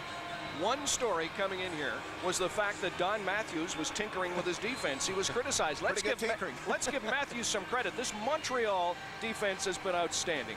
Well, I think one of the things that they try to get a feel early on in the year, and this is the time of the year that it matters. There's a reason that Don is the winningest coach in the Canadian Football League.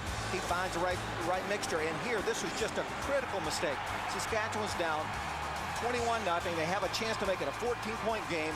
Montreal rushes 3, drops 9. Marcus telegraphs the throw. They had to get 7 points here to get it back within 2 points. Marcus telegraphs the throw, doesn't read the coverage well. Montreal now is in a steamrolling position, and it only magnifies with Fred Perry's penalty on that, where they go down and get that last field goal. If you're the coach, you're a quarterback, would you start Nealon Green in the second half? I would, like Chris said up in the booth, I would think about it. I really don't think Marcus has played that bad. He really hasn't had much of an opportunity to be on the field. Their defense has been on the field quite a bit. But I know Danny's talking about it, but I don't think he'd make the switch right away. Just a couple of seconds, very quickly. Well, I think the key was that early in the game, Saskatchewan got the ball on the 45-yard line twice and didn't capitalize on field position. You talk about field position in the playoffs, they squandered that opportunity early. You know, another good story here in the first half. They had 53,000 a couple of weeks ago for Toronto. There's not more than 35 here, but the place is absolutely deafening in here, and that certainly has increased with the play of the Montreal Alouettes in the first half. Montreal all over Saskatchewan. Back with more right after this.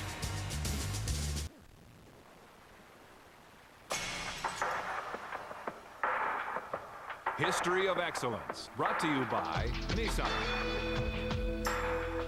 The year was 1981. Saskatchewan was coming off a 2-14 last place finish when a rookie from Oregon arrived to help boost the Riders' defense. Vince Goldsmith was a crushing linebacker with a kind of speed and strength that could tear holes in an offensive line. He reached the opposing quarterback for 17 sacks in his rookie year, enough to earn him the award as most outstanding rookie. He managed 130.5 sacks over the course of his career, returning 4 fumbles for touchdowns, second all-time in the CFL. Goldsmith played for 4 teams in his career, but it was in Saskatchewan that he had his greatest success, including a Grey Cup championship in 1989.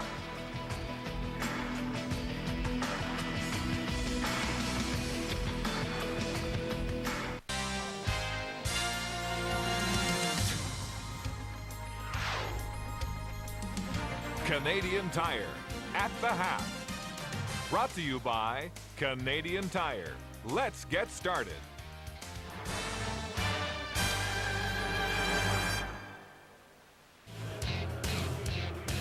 Welcome back to the Scotiabank East Division semifinal. 24-0 Montreal at the half. And here's Elliott with some pointed questions for the Saskatchewan head coach. Thanks, Mark. Danny, you can see the looks of disbelief on your players as they went back to the dressing room. Do you tear them down or do you build them up at halftime? Well, it's a 60-minute game. They dominated the first half. Offensively, if we just quit turning the football over, we got a chance. And defensively, we just got to get more aggressive. Now, do you stay with Marcus or do you make the change to Nealon? Well, we're going to stay with Marcus right now, and hopefully he can get us going. If he just protect the football, he's in great shape. Thank you, Danny. Thank you. Mark?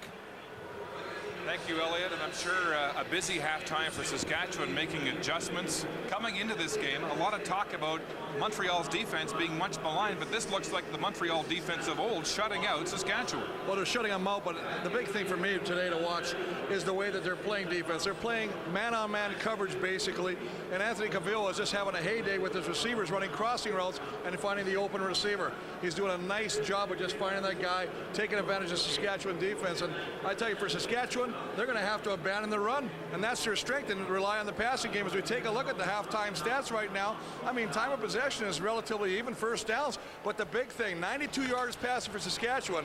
How about Anthony Cavill? 233 yards and 3 touchdowns. Anthony Calvillo with a terrific first half. All year long, Calvillo has carried this football team in Montreal, having to outscore a defense that gave up so many points, uncharacteristic from years in the past. But as you heard Danny Barrett say, Marcus Crandall will continue at quarterback for Saskatchewan despite struggling in that first half. Nealon Green, though, is getting himself warmed and ready should they require a quarterback change. What do you think of the coach's decision to stick with Crandall? Well, I think it's a good decision. I think that, you know, they've had some momentum. They've driven the football down the football field. It just seems like when they get in the red zone or close to it, they make a crucial mistake. Obviously, that interception and that poor decision. Short kick onside, and the Roughriders say they've got it. It is Saskatchewan football. So there's your first adjustment. Let's get the ball back right away. Well, you only got 30 minutes left. I love the call. It's a gutsy call because if it doesn't work, you're giving Montreal excellent field position. They're expecting the deep kickoff. Look at the wall down there. Nice job of the special teams unit coming up with a big play to start the second half, giving the Saskatchewan offense great field possession to start this drive. That may have caught the Alouettes flat-footed. And Saskatchewan will open the second half with the football on offense. Crandall still at quarterback, facing a 3-man rush against a 9-man drop, and he goes to a high percentage pass up short. And Kennedy Nikiasen was the man who came up with that short kick in possession for Saskatchewan. Well, you take a look at Marcus Crandall's his passing chart, and obviously the one time he went deep, didn't like the result with the interception by Carey. And I mean, Montreal is playing a perfect. Look, they're giving him everything underneath, and that's exactly what Marcus Crandall and his ball control offense is taking. He's been interception prone against Montreal this year, and that storyline continues. Here's the blitz. Crandall throws incomplete, hurried, and the ball pops in front of Corey Grant. Well, it was really important after that opening, a little bit of trickery shown by the special teams unit to get Marcus Crandall in the offense an opportunity to put some points on the board. Good protection initially. He just underthrows this football. We talked earlier, Mark, about the fact that Neil Green has been warming up on the sidelines. It'll all remain to see if Marcus Crandall can pick up his game. Coach frustrated. Crandall not getting into a rhythm. He's had some drop passes and 2 interceptions in that first half. McCallum angling to the far sideline away from Landry, and well executed out of bounds at the 13-yard line. First down, Alouettes. Sylvain Girard is into the game for Dave Stala. They go on the ground, and Robert Edwards has a short gain on the play. As we check Anthony Calvillo's stellar first half through the air. Well, I think he is stellar, and I'm surprised because he's basically been successful wherever he's thrown the football. Obviously, the deep one to Thyron Anderson. A lot of crossing routes in the middle of the football field that have resulted in touchdowns. A hitch to Terry Vaughn, Ben Cahoon. He's used 5 different receivers. Really done a nice job. 2 games this year, Calvillo did not pass for 300 yards against Saskatchewan. Instead, they used a lot of running plays. In the first game, Edwards had 147 yards on the ground. The second game, 91. Perhaps Saskatchewan came expecting more of a ground attack, and they were fooled in the first half as Calvillo went predominantly through the air. Well, I think it's just a great job of breaking down the game film by offensive coordinator Doug Barry and Strasser to look at what Saskatchewan's defense gives you. Second down and 8, the blitz. Ball is away, complete to Watkins. And there's a flag on the play as Kerry Watkins is tackled close to the first down marker. Saskatchewan making last-minute checks before the snap on that play. We saw him tight to the line of scrimmage, trying to get the calls out to the sidelines. Looks like it's going to be against the Alouettes. Initial indication, Nate Davis waiting for the call from the sideline. Offside. Montreal 47, 5-yard penalty. Repeat second down. Running back Robert Edwards offside on the play. So they'll take the penalty and move it back. And there is an interesting situation that happens. Sometimes when you're up 24 points, you tend to relax a little bit.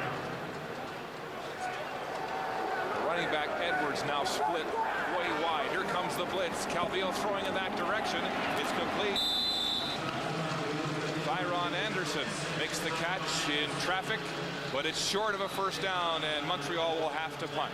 To the sidelines for another update, and here is Elliott. Mark, I just wanted to update Dave Stala for you. He is on the Montreal bench. He actually came out to the field on a cart. The Alouettes do not confirm injuries, but it's believed to be the big toe on his left foot. And while he is on the bench with all his equipment, we don't know if he's going to return. Mark? Thanks, Elliott. You have to wonder if he got banged up in that lateral play because he took a hellacious hit when he dumped the ball to Cahoon. Duval punting from his 8-yard line, the ball hanging at the 40. Dorsey for Saskatchewan. Cuts upfield with a burst of speed, drops the football. Montreal ball. Eric Lapointe recovers another turnover by Saskatchewan.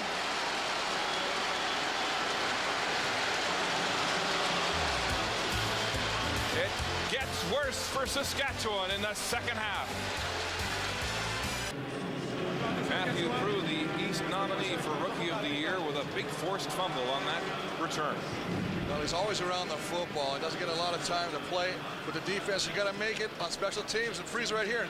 Here he is right here. Now watch as we run the play. The left hand comes and just knocks the ball out. And that's the forced fumble by Prue this year. Really making a great contribution on the special teams units of the Alouettes. Dominic Dorsey gets a pat on the head after turning the ball over in what looked like a terrific return. Well, isn't it the case all day today? Everything goes good, and then right at the end of it, something bad happens. Prue, who shares the special team lead in tackles on this Montreal club with Patrick Dorvelis, has had a terrific rookie season out of Laval, and Wayne Weathers is limping again. And, you know, it's really interesting. Wayne Weathers, who is a wrestler, got a great wrestling background, would really understand the fact that 2 days before this game to really make sure you're hydrated, but that's the second time we see him suffering from cramps. Saskatchewan football team perhaps suffering from that long trip and that late arrival. Edwards going nowhere, and he's forced back.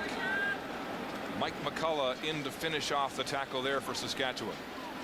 Edwards has not had a big presence in this football game. Well, they really haven't had to use Robert Edwards much this afternoon because of the success of Anthony Cavill throwing the football, but it's great to still give him the football and let him pound away at the defense because it keeps that defense honest. Encouraging play for the defense and for young Mike McCullough. Second down and 10. Here comes the blitz from Saskatchewan. Calvillo flushed, gets away, throws down the sideline for Watkins, and it's just too far. A punt situation as Calvillo was under pressure there and just missed an open wideout. Well, the pressure comes, but look at it again. Kerry Watkins has got his man beat, even with the safety. Gordon coming over to try and prevent or help with some support over the top. Good protection. You see Brian Shue, 4-time All-Canadian, again an Eastern Division All-Star this year, doing his part in the middle of that offensive line. Duval bobbled the snap, then got a nice angled punt away to the sideline, and no chance for a return by Corey Holmes.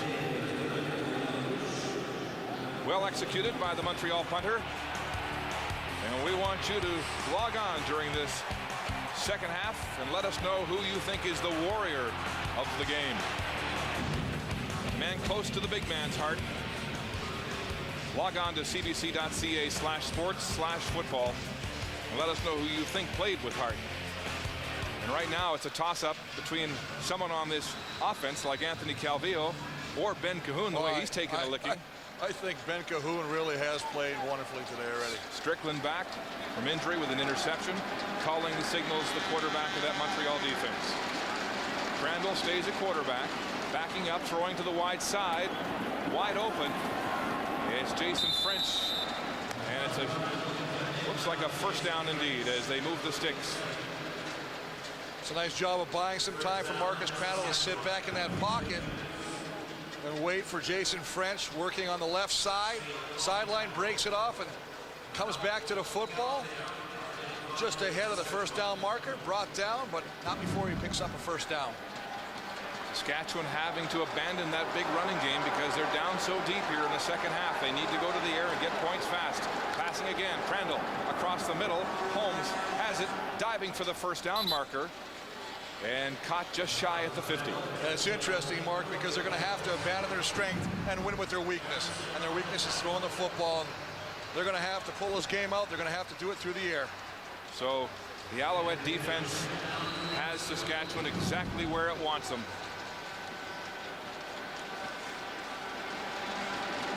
Second and 1.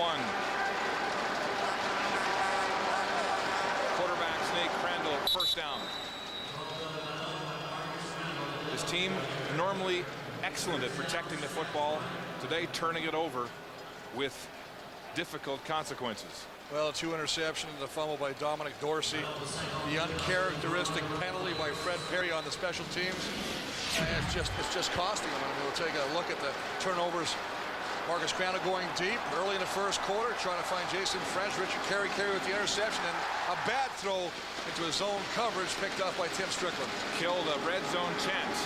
Crandall happy feet. Now he runs and dives, drops the football. The whistle has sounded as he made contact with the field with the defender touching him.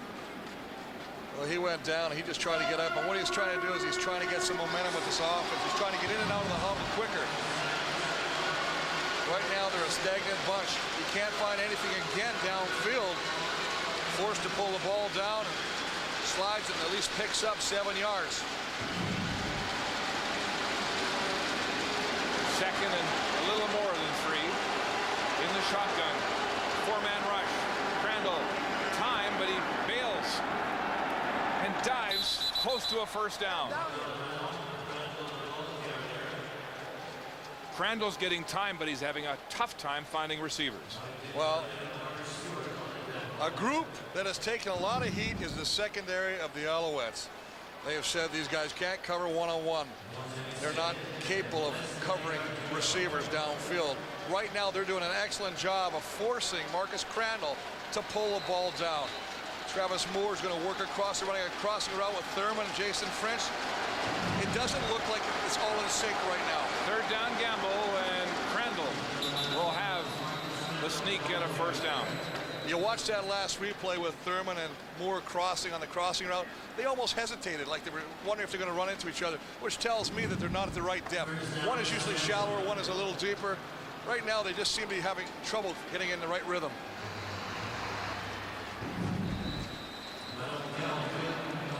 So Saskatchewan with an encouraging drive here, and all by himself, far from the Saskatchewan bench, is their general manager, Roy Shivers.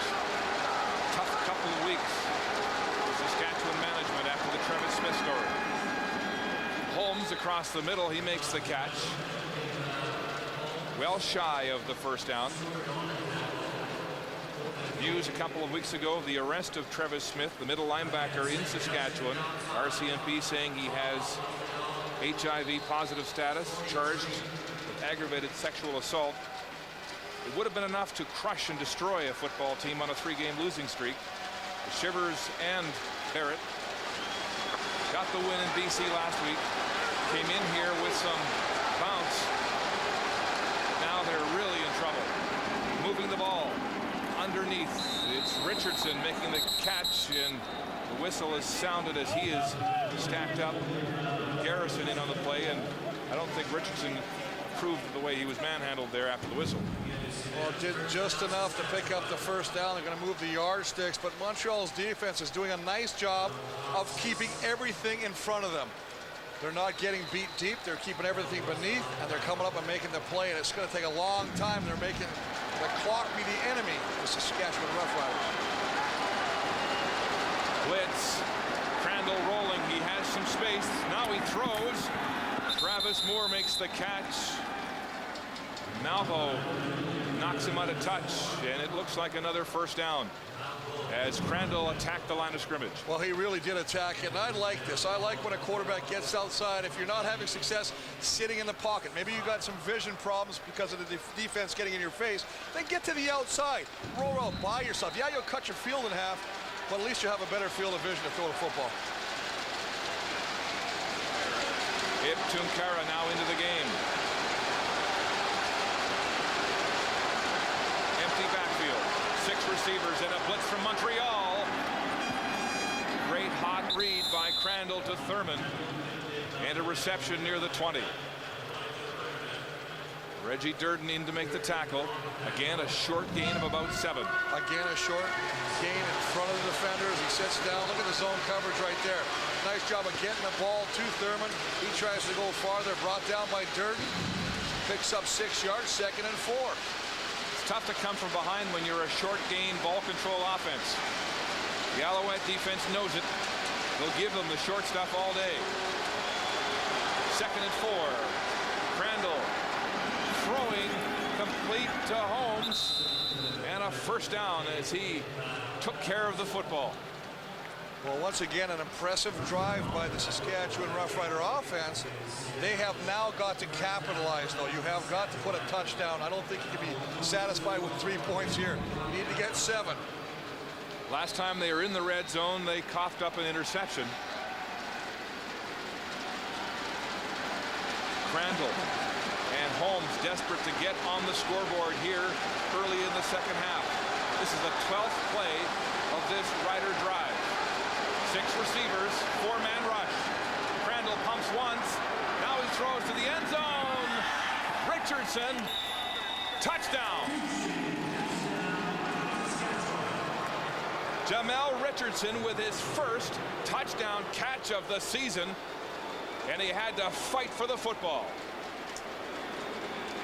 Well, this is a scenario that Marcus Crandall did not panic. He found himself some extra time. Nothing there initially. Brings the ball down, steps up in the pocket, goes the opposite way. And look at the touch on that ball as Jamal Richardson goes up and grabs it out of the outstretched right hand of the cover man, Reggie Durden. And that's an example of the tremendous height advantage that this Saskatchewan receiving corps has. Richardson at 6'3", way over top of the 5'8" Reggie Durden for the touchdown. So Richardson with his first of the year, and the Roughriders are finally on the scoreboard in the East Semi. Well, nice job of finally getting on the scoreboard. The receivers are going to run inside here. It's just one-on-one out here with Reggie Durden. And as we run the play, Marcus Crandall, initially his read is in the middle of the football field where the 2 slots are. He decides to go back outside. There's Jamal Richardson. Outfights Reggie Durden for the ball in the corner of the end zone. Nice job of coming back and finding a secondary receiver. And with a 7-inch height advantage, that came in handy there. Richardson for the touchdown. Robert Edwards backpedals inside his 10-yard line for the kickoff return. And he's still on his feet, finally brought down shy of the 30-yard line. The Alouettes give up their first points on defense here early in the third quarter.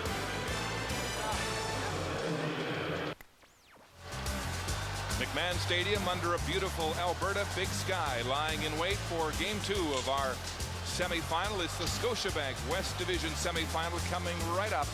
The Battle of Alberta revisited in consecutive weeks. It's Edmonton and Calgary. See who moves on to play BC in the West Final. Calvillo first down, throwing wide side. It's complete to Terry Vaughn. Lots of room underneath Eddie Davis. Well, your offense finally put some points on the board. What you really want is your defense to kind of stand up, stop the Alouettes. This is not what you want to have happen. Look at Terry Vaughn. He rounds that route off, but he still comes back to the football and still gets some separation from one of the better cover guys in the league, Eddie Davis. 15-yard gain on the play. First down, Alouettes. Calvillo moves Villemek up on the line of scrimmage. Pumps, throws across the middle. It's complete again. Ben Cahoon in traffic, and a sure-handed catch. Close to a first down. Well, Ben Cahoon, the thing we talk about, the fact that he runs such precise routes that he can cut on a dime. The thing you also got to look at is he is not afraid to go over the middle. Watch him go there, and you see there is Gordon. He's coming down, and he is trying to lay a lick on him. Unfazed by it all. He just catches everything you throw his way. It's a 10-yard gain and another Montreal first down. Calvillo, close to 300 yards already passing. 3 touchdowns in that first half. Handing off to Robert Edwards, and Fred Perry sticks him in the numbers and drives him back for a loss on the play of 2 yards. Well, they're going to run the counter, pull the backside guard and tackle. That means the guard has got to pick up Fred Perry. Fred Perry's going to come for the linebacker and just shoot inside. Nobody picks him up. You see Mudge misses him. Mudge, the backside tackle, has to turn up in that hole, pick up number 41. He doesn't. Gets to the outside shoulder instead of the inside shoulder, and that allows Perry to come inside and stick Robert Edwards. 2nd and 11. The blitz. Ball's away to Watkins. There's a flag on the play as he steps out of bounds shy of the 50. Short of the first down. I think Anthony Cavill did a nice job of mixing up the cadence. I believe he caught the Roughriders offside, changed the cadence. They tried to anticipate the count and jumped a little bit. I believe they'll take the game.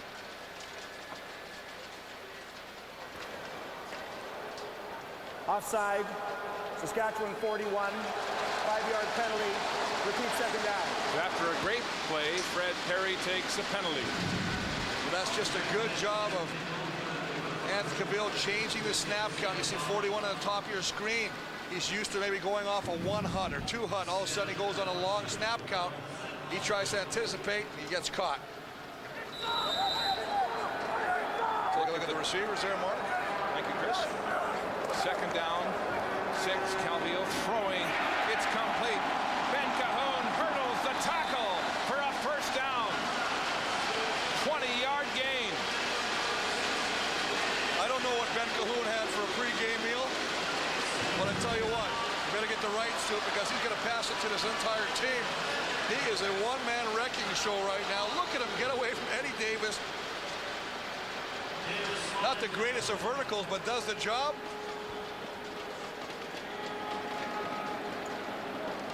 Great second effort, 20-yard gain, and with that catch, his 7th, 101 yards so far today. Robert Edwards busting loose up the middle, and he'll have a gain of about 7 on the play. But Ben Cahoon, with his blue-collar work ethic, his left arm all braced up, he's told us that it really affects the way he can maneuver his arm, but hasn't let it bother him today. I'd like to know how it affects, because it doesn't seem like it hurts him catching a football. I mean, he just makes everything look simple. Everything that's in his way, in his direction, he snares. Very confident young man. He sure backs it up on the football field. Rich Stuhlberg, defensive coordinator for Toronto, says he's the best receiver in the CFL. Back to pass, blitz, Calvillo sacked. Reggie Hunt with the first sack of the game off the edge for Saskatchewan. And the first time you see a little frustration shown by Anthony Cavill as he throws the ball down into the turf in disgust. They finally get to the Alouette quarterback. Hunt from the backside. Anthony Cavill tries to spin outside, can't get away, throws the ball down, and a big play by that Rider defense, forcing Duval on to try a 44, looks like, Mark, 45-yard field goal. Yeah, just between the 44 and 45-yard line. His longest this year from 49 yards out. Right hash mark.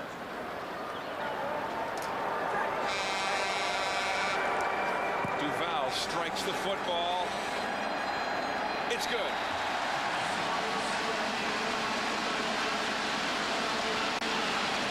His second field goal of the game. And the 24-point lead is reestablished for Montreal.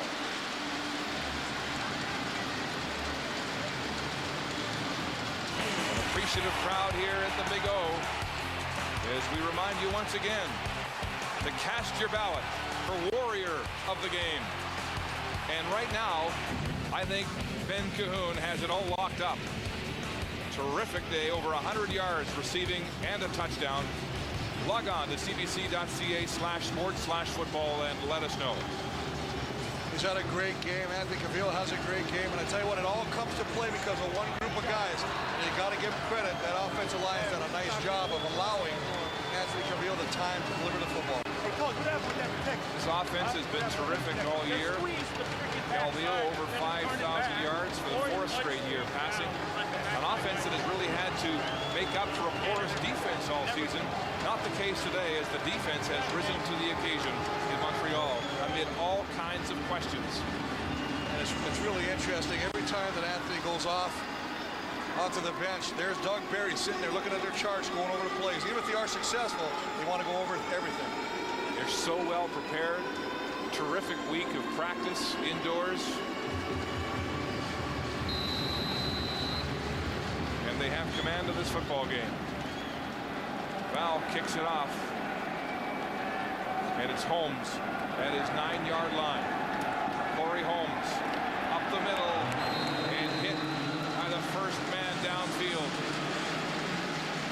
Sean Diner, the tackle, as the Montreal offensive line, Brian Chu and company, go over the chalkboard again. You know what you're talking about? Is it talking about the blitz that Reggie Hunt got to Cavill on? They're making sure they all have the communication. That's exactly what Brian Chu's saying right now. I'll make the call. I'll let you know you got to slide out. He's talking to Lambert right there. The backside guard will pull out and pick up that blitzing linebacker if he's not covered. 9 seconds in the third quarter. Crandall throwing. It's complete to Richardson. Breaks free of the initial contact on the play by Durden and is very close to the first down. It'll be a gain of about 8 yards as they spot the ball. Good protection by the offensive line. Montreal just sitting back in that cover. Richardson comes back after making that touchdown grab. Starts this drive off with another nice catch and picks up 8 yards. This will be the last play of the third quarter. Time not on Saskatchewan's side.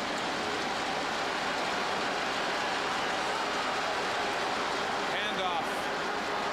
First down. Corey Holmes with a gain of 4 up the middle.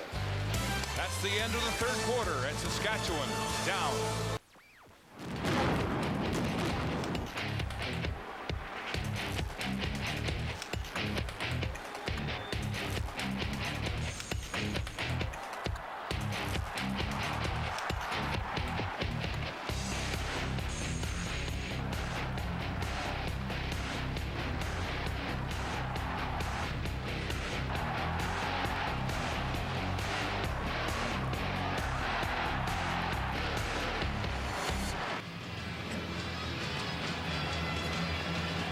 Saskatchewan Roughriders down deep, and we'll check those third quarter numbers with the fourth quarter straight ahead. Well, the third quarter, the positive on that side was that Saskatchewan outscored Montreal 7-3. But unfortunately, after that first half, they still find themselves in quite a hole, and are going to have to start airing the ball a little deeper. Mark, taking some chances on offense to put some points on the board quickly.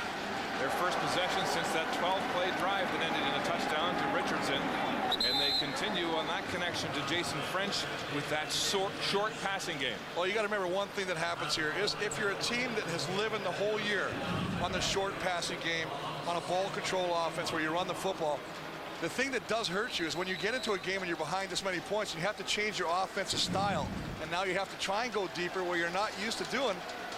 It's interesting to see how it'll develop. They have the lowest average per catch in the league at 6.5. Handing off to Holmes on second and a little more than a yard, and he'll have the Rough Rider first down. Well, nice job of just picking up the first down again. Take a look at Onwar Stewart at the top of your screen. Last year's Defensive Player of the Year coming down untouched. Bringing down Corey Holmes, but not before he picks up a first down. At midfield. Montreal blitz and whistle dead as the snap came off. Crandall still with the confidence of his head coach at quarterback for Saskatchewan. Illegal procedure.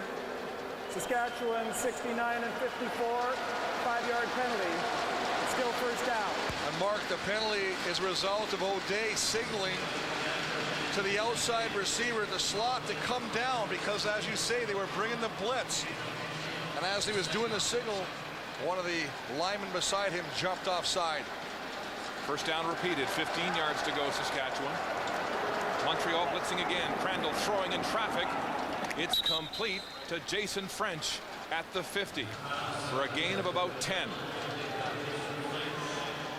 A nice job of getting the ball downfield for 10 yards. You see Nealon Green trying to encourage Marcus Crandall on that offense to get going. He was anointed the starter at quarterback at the beginning of this season for Saskatchewan, but after a 3-6 first half, he lost his job to Marcus Crandall, hoping to turn back the hands of time in this building to 2001 when he was the breakup MVP. Little corner shot to Holmes. He comes back to the football and has the catch for a first down. Dwayne Butler in coverage. And I'm wondering if we might not see what they call the Apache offense, the fire offense, no huddle, because time is definitely becoming a factor in this game. think Marcus Crandall's got to get him on the line quickly. Maybe even call 1 or 2 plays in succession. First down, just across the 45 of the Alouettes. Blitzing again. Crandall throws to the short side. Richardson makes the catch. A flag on the play. And the indication is offside Montreal. Richardson and Durden again in that height mismatch. Well, the officials, Bud Steen and company, signal indeed it is offside against Montreal. Marcus Crandall coming out to talk to Bud Steen, letting him know their decision. Move the football. Offside. Montreal, number 9, 5-yard penalty. Repeat first down. Anwar Stewart, who sounded off to Herb Zurkowski this week in the Montreal Gazette, disgruntled over being in and out of the lineup, fearing for his job, and saying maybe it's time to leave. For sure, I'm thinking about it. But today, he and this Montreal defense playing hard. Crandall pumps once. Now he throws. It's Richardson again who makes the catch. Short gain. They only needed 5 and they got about 3. But again, it's a scenario where the Montreal defense is dictating what the Saskatchewan offense is doing by keeping everything in front of them. We've said this time and time again.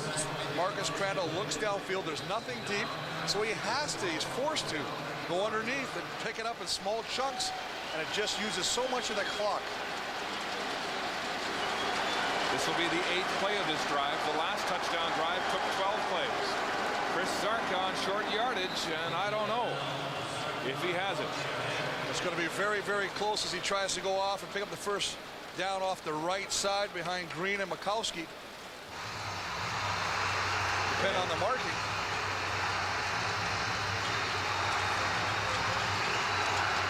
I think they're going to call the sticks in. Well, they're satisfied from their mark that it's 3rd down, so here we go. 3rd down gamble, and a big one indeed for Saskatchewan, trying to get back into this football game. Less than a yard to go. Alouettes stack the line of scrimmage. Crandall with a sneak and a first down.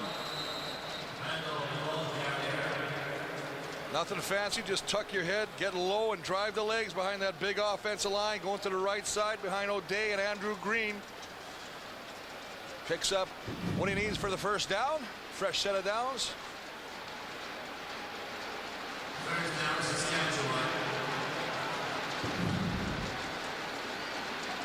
So the Riders contend to stay with this ball control philosophy on offense. 10-18 and counting left in regulation play. They're down by 20. Now they'll pass. 5 receivers wide side. Crandall throwing to the sideline. Tremendous catch by Travis Moore. And he stays in bounds just shy of the first down. That was a nice job by Marcus Crandall to avoid the blitz, because one of the defensive linemen, I believe it was Anwar Stewart, gets in untouched. And that ball is thrown exactly where it has to be for Travis Moore to make that catch by the sideline. Moore was talking retirement and signed only weeks before training camp in Saskatchewan, agreeing to a reduced role as a backup and a mentor to these receivers, and they need him now. 2nd and short, double tight formation, and Crandall again with a good surge on the quarterback sneak, and he should have the necessary yards for the first down. But again, chipping away as time ticks on the clock. Well, they're 3 to 4 minutes already into this drive, and they're still not in the red zone or inside the 20-yard line. But they do have a fresh set of downs. 10 plays on this drive. First down. Crandall throws again short. Underneath to Richardson. Breaks a tackle, and the lanky receiver stretching for that first down marker. And we'll see where they spot it. It's very close again. And one of the few times today that we've actually seen one of the defenders of the Alouettes secondary miss a tackle. They've done a real nice job all afternoon of coming up and bringing the receiver down after he makes the catch. This time Durden can't get him. A little bit of a face mask right there. Richardson making his appeal to the ref. 2nd and 1. Double tight again. Crandall, quarterback sneak. Flags fly. first down territory. I mean, I agree with you, Mark. They're doing it very workmanlike, going down, short pass, short yardage conversion, first down, short pass. Offside, Montreal line, 5-yard penalty, first down. This is the ball control offense we talked about off the top of the broadcast. It is keeping Calvillo and the red-hot offense off the field, but is it enough to get back into this game with time a factor? Well, I'm sure they're going to talk about the 2 interceptions that happened in the first half that were key. One in the end zone by Carey, and obviously the one by Strickland in the red zone. Here's Crandall throwing to the end zone and incomplete. Intended for Travis Moore and nowhere near long enough. That almost looked like it was too far for the inside receiver and too short for the far receiver. But once again, they get down into the red zone here and not finding much success. Good protection, but you can see it just, he's got the man, and I think Richard Carey is a little grateful that that ball dropped short.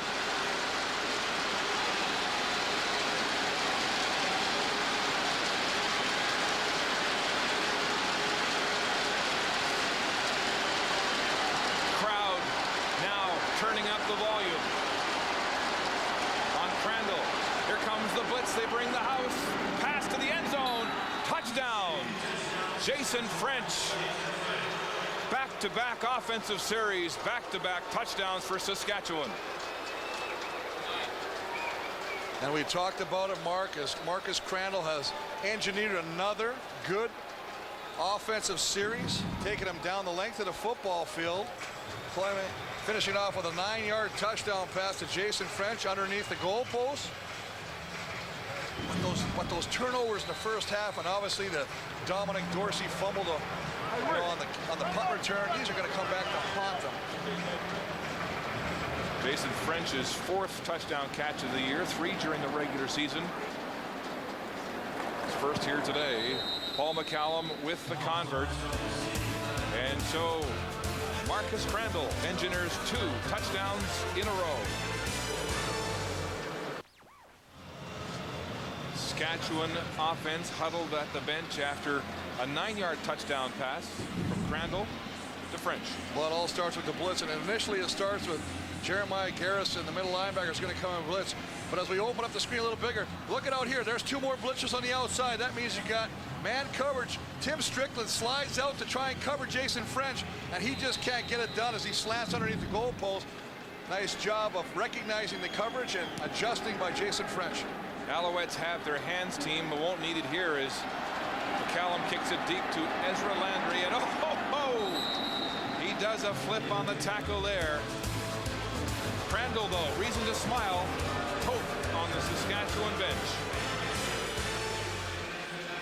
You're right. Back in Montreal with 7:48 to go. And now Saskatchewan within 2 converted touchdowns of taking the lead. If you're just joining us, here's the game summary. A red-hot first half for Anthony Calvillo and his receivers. 3 touchdown passes. Ben Cahoon, the biggest target. But in the second half, Marcus Crandall, in the last 2 series, 25 plays, both drives ending in touchdowns. And Calvillo is sacked for the 2nd time, and that's another interesting part of this second half game story.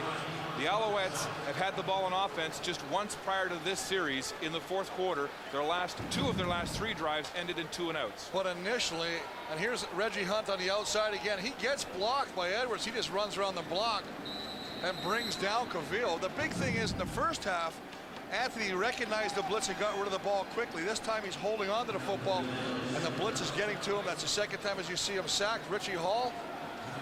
He's made strong adjustments on defense. Marcel Belfay on the left. Big adjustments on offense as Saskatchewan has controlled the second half.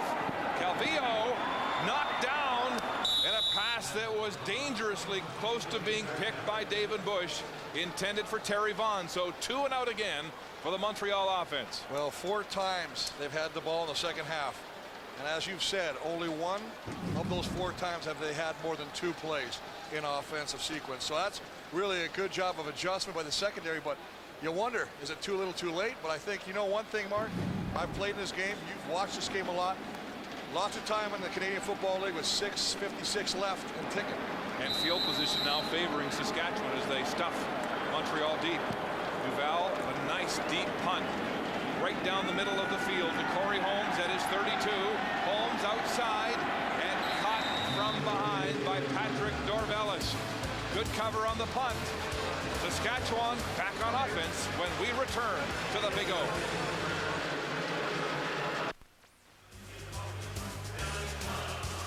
Ricky Ray warming up at McMahon Stadium in Calgary. Game 2 of our East Division semifinal still to come. It's Henry Burris and the Calgary Stampeders taking on the Edmonton Eskimos. The Battle of Alberta. Steve Armitage, Darren Flutie, and Bruce Rainey standing by in Calgary. First down. Crandall with time and a mix-up there. The ball intended for Elijah Thurman. He broke off his route early and the ball sailed over his head. Just an example of the receiver reading one thing and the quarterback reading something totally different. Marcus Crandall thought he was going to break it off and continue going deep. Receiver breaks it down, sits in the hole.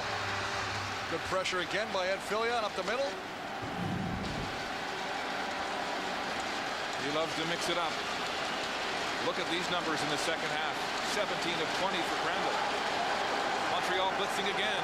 Crandall with time, throws wide side, high for Grant, and he's hammered by Darryl Crutchfield almost at the line of scrimmage.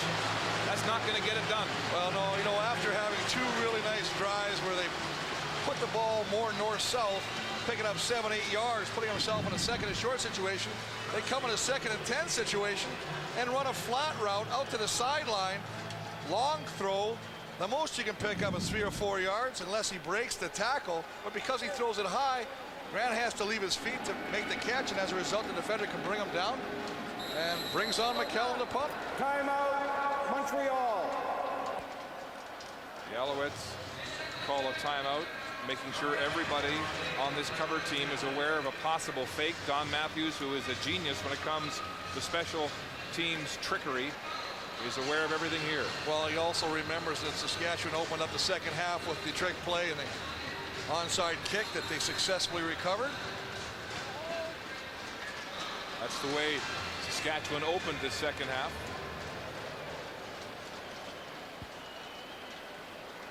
.6:02 on the clock here in the fourth quarter. Ezra Landry, the diminutive figure, by himself back at the 19-yard line of Montreal to receive this punt from McCallum. McCallum will angle it to the sideline. It's short and out of bounds. They'll spot it at the 35 where Montreal will take over on offense.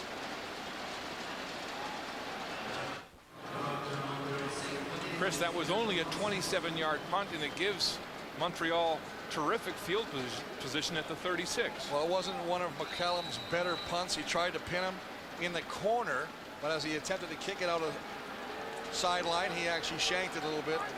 Good field position for the Alouettes to start. Look at the disparity here. Only 41 yards passing in the second half for Calvillo. Here comes the Saskatchewan blitz. Calvillo gets the ball away to Watkins. It's a foot race. He gets outside. Jackie Mitchell down the sideline and finally run out of touch for a big gain on a crossing route that's been killing this Saskatchewan defense all day. Well, you asked about it, Mark. You said, how come the Montreal Alouette offense is kind of stagnant? Well, they come back to what works, and here he is right there, just going to come across the middle. Just run underneath another receiver that was kind of sitting in the middle of the football field, almost like a pick. Well, there was some contact there. One of the Alouette receivers was blocking downfield. Kerry Watkins with a 28-yard pass and run reception. Fumble on the exchange, and Calvillo safely down to cover up for a loss on the play. Man, I don't believe that that was an attempted handoff. I thought that was play action. I think Robert Edwards just kind of got caught with the ball. You see, he tries to pull it out, and he just puts it too far in to the grasp of Robert Edwards. As a result, loses the handle. Fortunate to fall on it.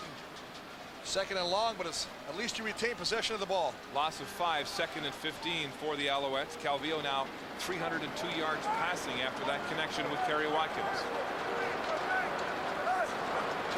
Straight back, here comes the blitz again. Calvillo throws, broken up by David Bush, intended for Terry Vaughn. And so the Saskatchewan defense stops Montreal again to get the ball back with 4:34 on the clock. And when Montreal tries to go down the field straight and come back to the football, the Saskatchewan secondary does a nice job of breaking on the football. David Bush, look at him come back to the ball, almost picks it up. When Montreal runs the crossing routes and they get man covered, they're just getting killed. That's the second time David Bush has had a shot at an interception here in the second half. Duval from the 50, out of bounds and high towards the far sideline. No, it won't get out of bounds at the 8. And Corey Holmes is pushed out on a short return. Danny Barrett looks on as Chris Zarka is called for a holding, and this is a killer in terms of field position as they'll move the ball back inside the 5-yard line, it looks like, on the spot.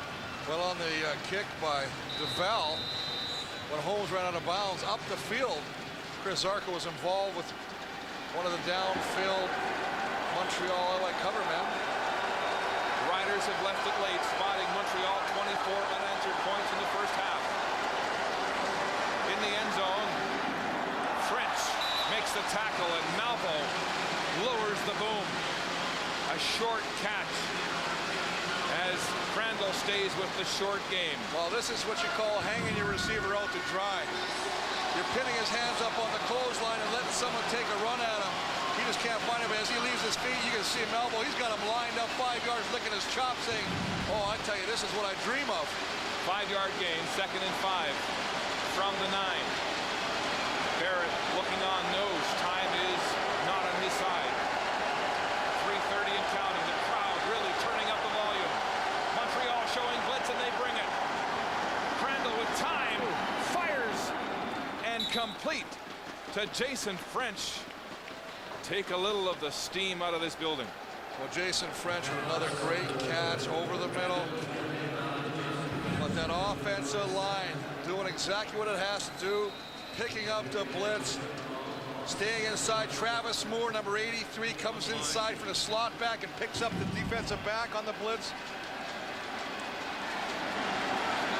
Crandall has his offense on the line, using the silent count.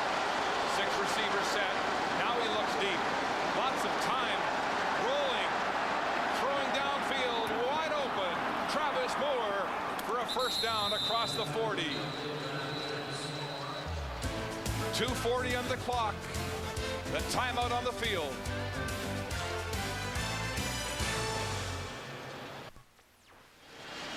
Welcome back to the Scotiabank East Division semifinal. Another first down for Saskatchewan. It's a nice job, especially when things start happening for your offense. I mean, you've got to take advantage of what you're getting. They recognize it's only a 3-man rush. Now, freeze it right there, guys. Look at your zone coverage. Here's all your guys in your drops. Now, let's run this through here. Watch as Travis Moore runs through the zone. It's exactly what he has to do. Riders must score on this drive to have a chance. Crandall throwing deep downfield. Incomplete, just through the arms of Jamel Richardson, looking way back over his shoulder. Well, aside from the first quarter deep throw by Marcus Crandall that was intercepted by Kerry Carey in the end zone, this is the deepest attempt downfield by the quarterback, and that ball was there. Look at this. Right through the arms like a basketball through the hoop. The connection to Travis Moore was 23 yards before that play. That has been Crandall's longest completion of the day. 2nd and 10. 6 receivers. Rolling right. Crandall away from pressure. Throws it away. Incomplete. Intended for French in desperation. But Marcus Crandall, as he's rolling out, has got to recognize that he can't get outside the last guy. As he rolls, watch the pressure to the outside. He's got to pull up. You can't outrun him. He tries to get outside of Tugbenio, and as a result runs into him and has to throw the ball incomplete. First time this half that Crandall has thrown 2 incomplete passes. Now he's down to 3rd down. 10 to go. Crowd trying to help the Alouette defense drowned out Crandall in the shotgun. 4 receivers to the wide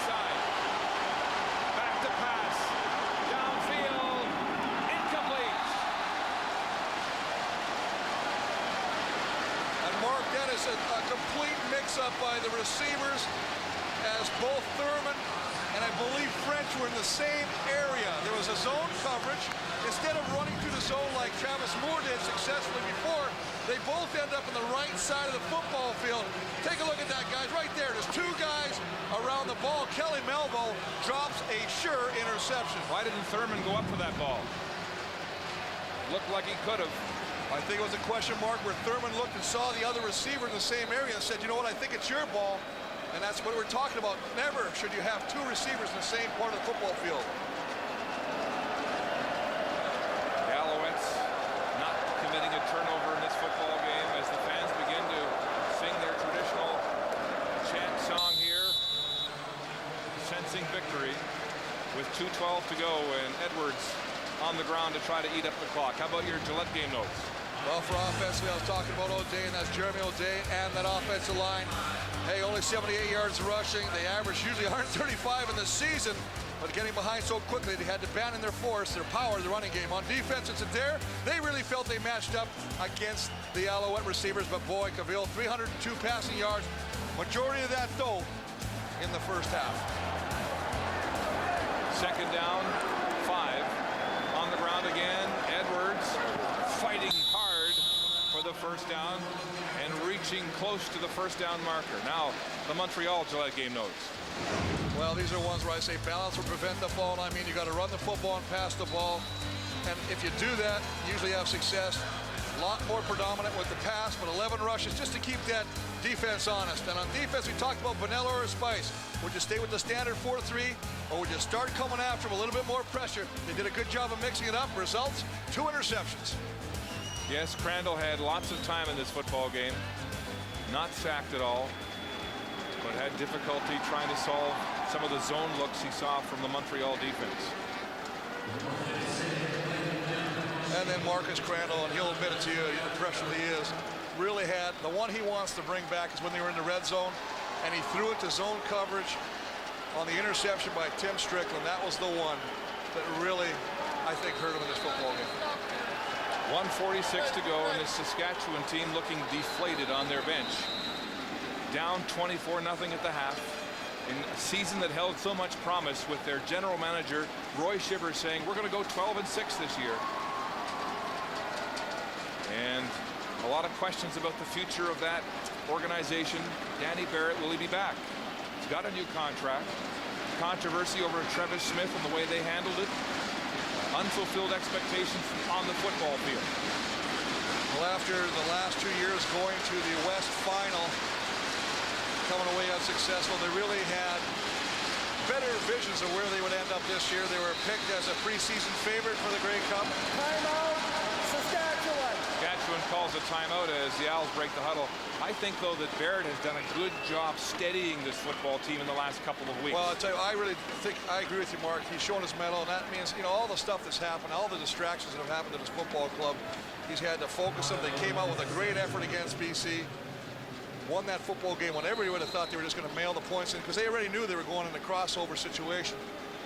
But unfortunately today it's just a scenario, and I know they're going to, I hope they don't use, let me just put it that way, the travel as an excuse for the first half, because it doesn't play. I mean, they got stronger as the game went on. I think they just took that much more time to figure out what they had to do to be successful on offense. Team took 12 hours to get here yesterday from Regina because of plane problems. Connections through Winnipeg. Robert Edwards manhandling his way to a first down. Well, this is exactly what you got to do for Montreal right now, is Ted White just hands the ball off to Robert Edwards. Use that clock. Make it your friend. Make your statement. You got the game. Mark, as a result of this, the crossover teams are a perfect 0-4.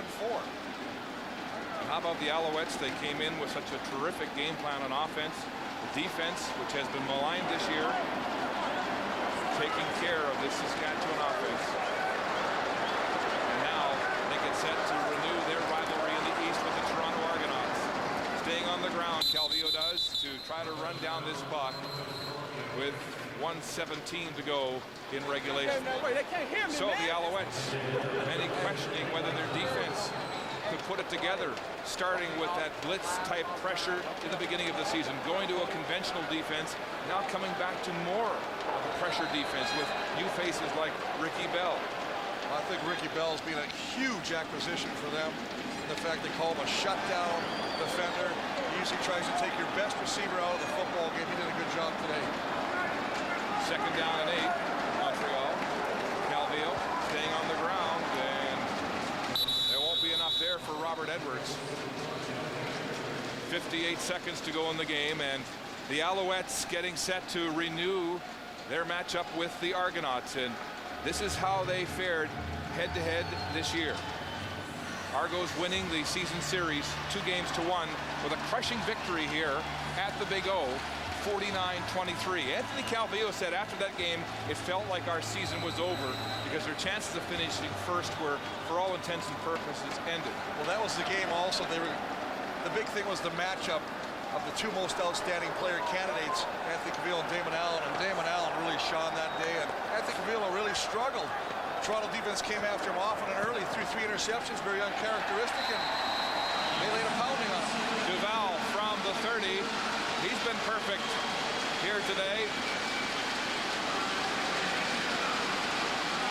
To put an exclamation mark on this victory about to be sealed with 36 seconds to go. Anthony Calvillo, 302 yards and 3 touchdowns and no interceptions. Going into that East Division Championship, firing on all cylinders.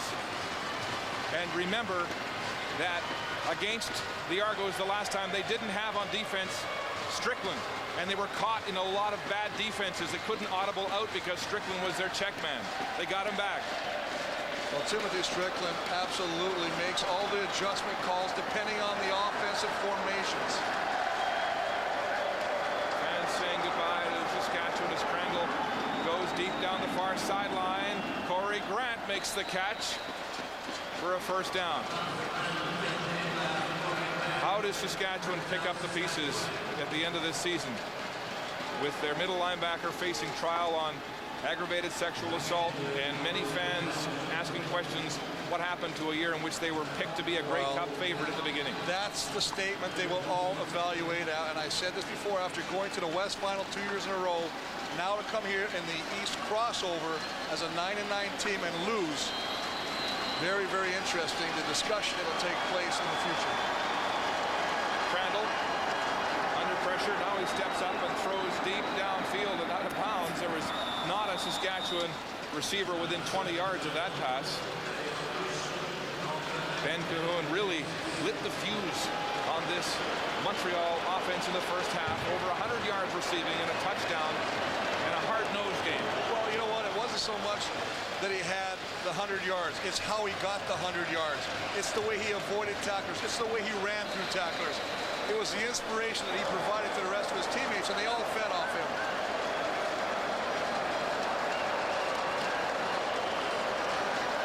Fans standing and saluting their Alouettes.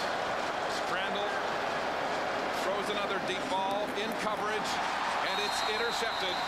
Darryl Crutchfield with the 3rd Montreal interception of the day, and that's how this game will end for Marcus Crandall. Well, a situation of too little, too late to try and go deep, especially when you know that Montreal's just going to sit back in that prevent defense. Just to illustrate the point you made a few moments ago, Chris, teams coming from the west to the east in the crossover continue to have no luck. Well, there's a lot of talk about Saskatchewan really feeling confident about coming into Montreal, thinking that Montreal might not have been at the top of their game. But the way this Montreal offense started this football game, man, they were firing on all cylinders. The Alouettes will run this clock down. 8 seconds to go as Calvillo takes a knee on first down. No question about it, Don Matthews got his team ready to play amid turmoil and all kinds of questions about their preparedness, about his decision-making. Cutting 3 players in the last week of the season on defense. One of his own stars calling him out in the paper this week, criticizing his decision. He wins again, the CFL's most successful coach.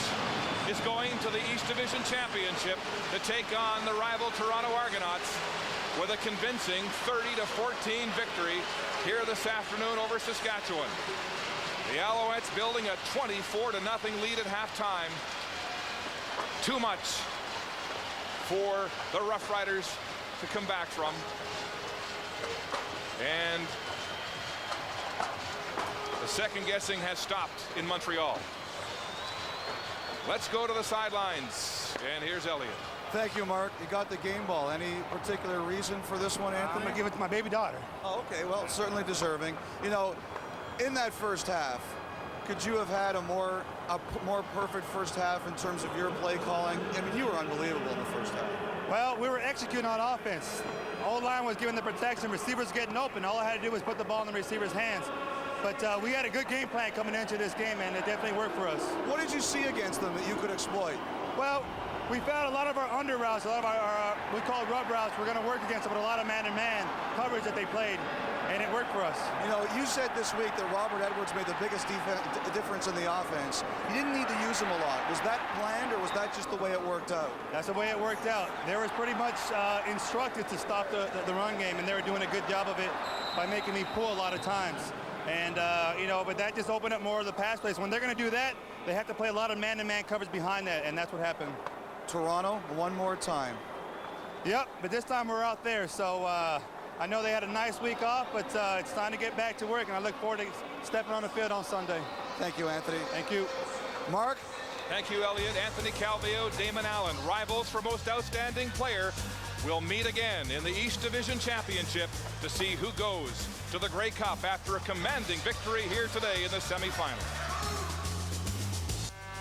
Final score here this afternoon in the Scotiabank Eastern semifinal. The crossover teams now 0-4. Saskatchewan has lost twice. BC has lost twice. Montreal wins at 30-14. The panel in just a minute, but once again, here's Elliott Friedman. Elliott.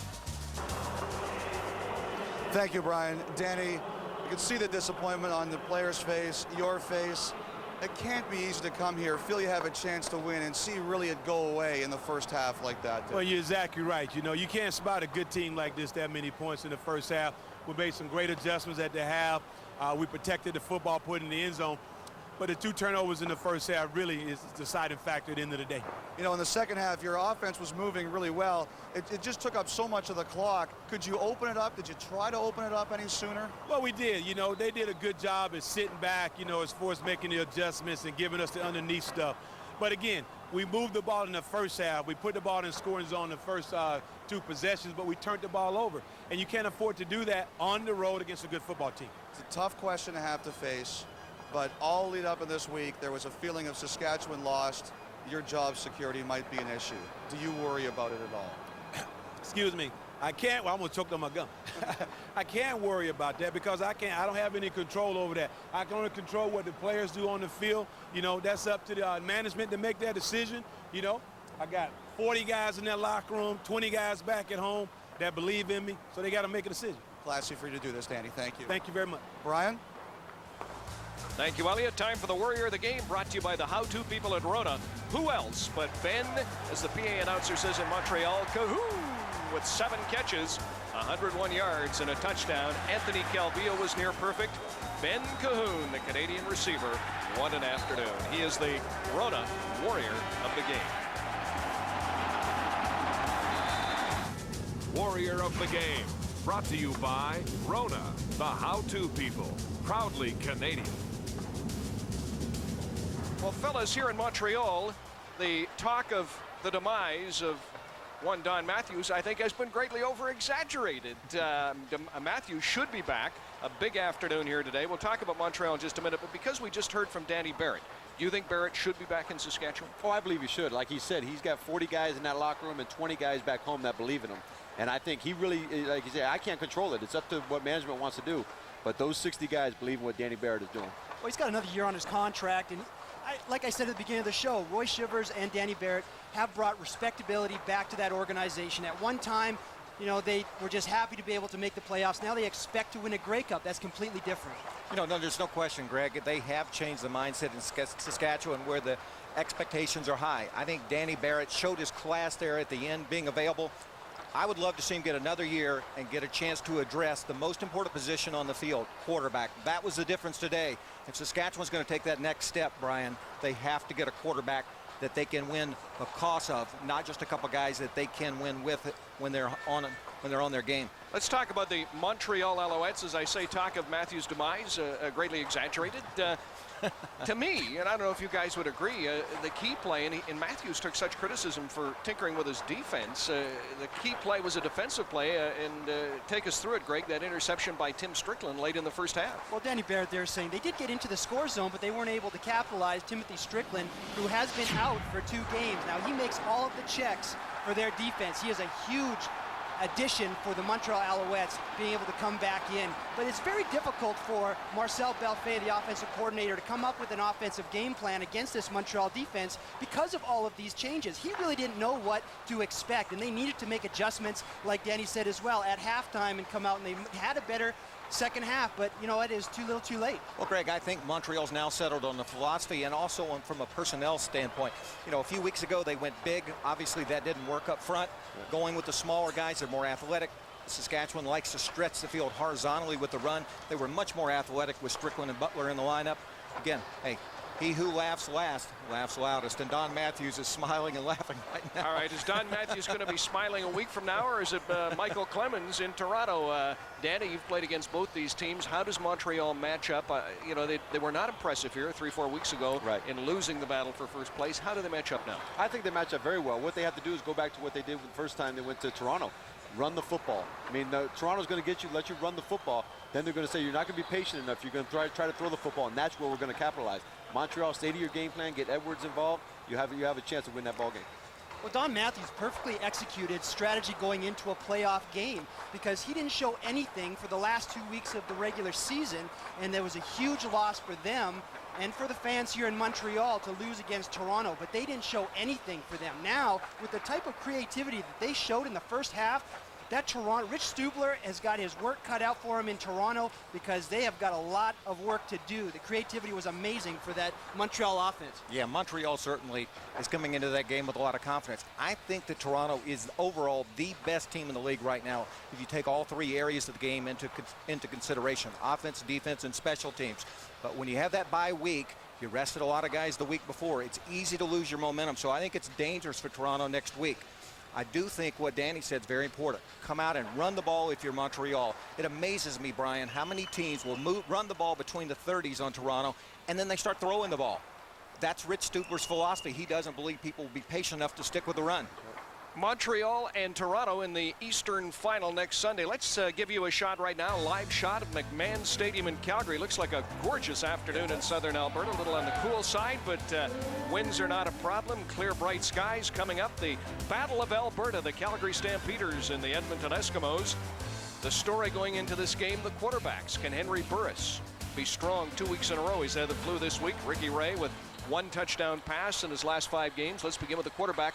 What do you expect to see today? Well, I think you're going to see a totally different team from Edmonton. They got to come out offensively, be a lot more aggressive, but also defensively, you got to be a lot more aggressive. There's not many flags are thrown during playoff time, so those defensive backs need to get into Calgary receivers' face and really run with them anywhere they can, grab them, do whatever you can.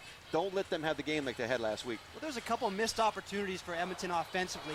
Obviously, Tucker wished he had that play back. That would look like a sure touchdown. So they were not far off, actually, offensively. Biggest disappointment, I believe, last week was the lack of intensity by their defense. And this week, they will show up ready to play. They're a very mature, veteran defense, and they're going to come and they're going to execute their game plan. You'll see a level of intensity for the Edmonton Eskimos. You know, Greg, and I'm going to take a little different perspective on this. I think you talk about the fact that Ricky Ray has not thrown a touchdown pass in the last 5 games. You help him by establishing the line of scrimmage, running Troy Davis. Let Troy Davis dominate the game. If you run the ball effectively, you set up play action. From Calgary's standpoint, I think it's as simple as avoiding turnovers. You want an interesting stat? The 11 games that Calgary has won the turnover battle, they're 10-1. That tells you something about that football team. All right, watch out for 2 running backs here this afternoon. Joffrey Reynolds with the Calgary Stampeders and your former teammate Troy Davis with the Edmonton Eskimos. Montreal wins the Scotiabank Eastern semifinal. We'll take a break. Coming up, the Battle of Alberta, Calgary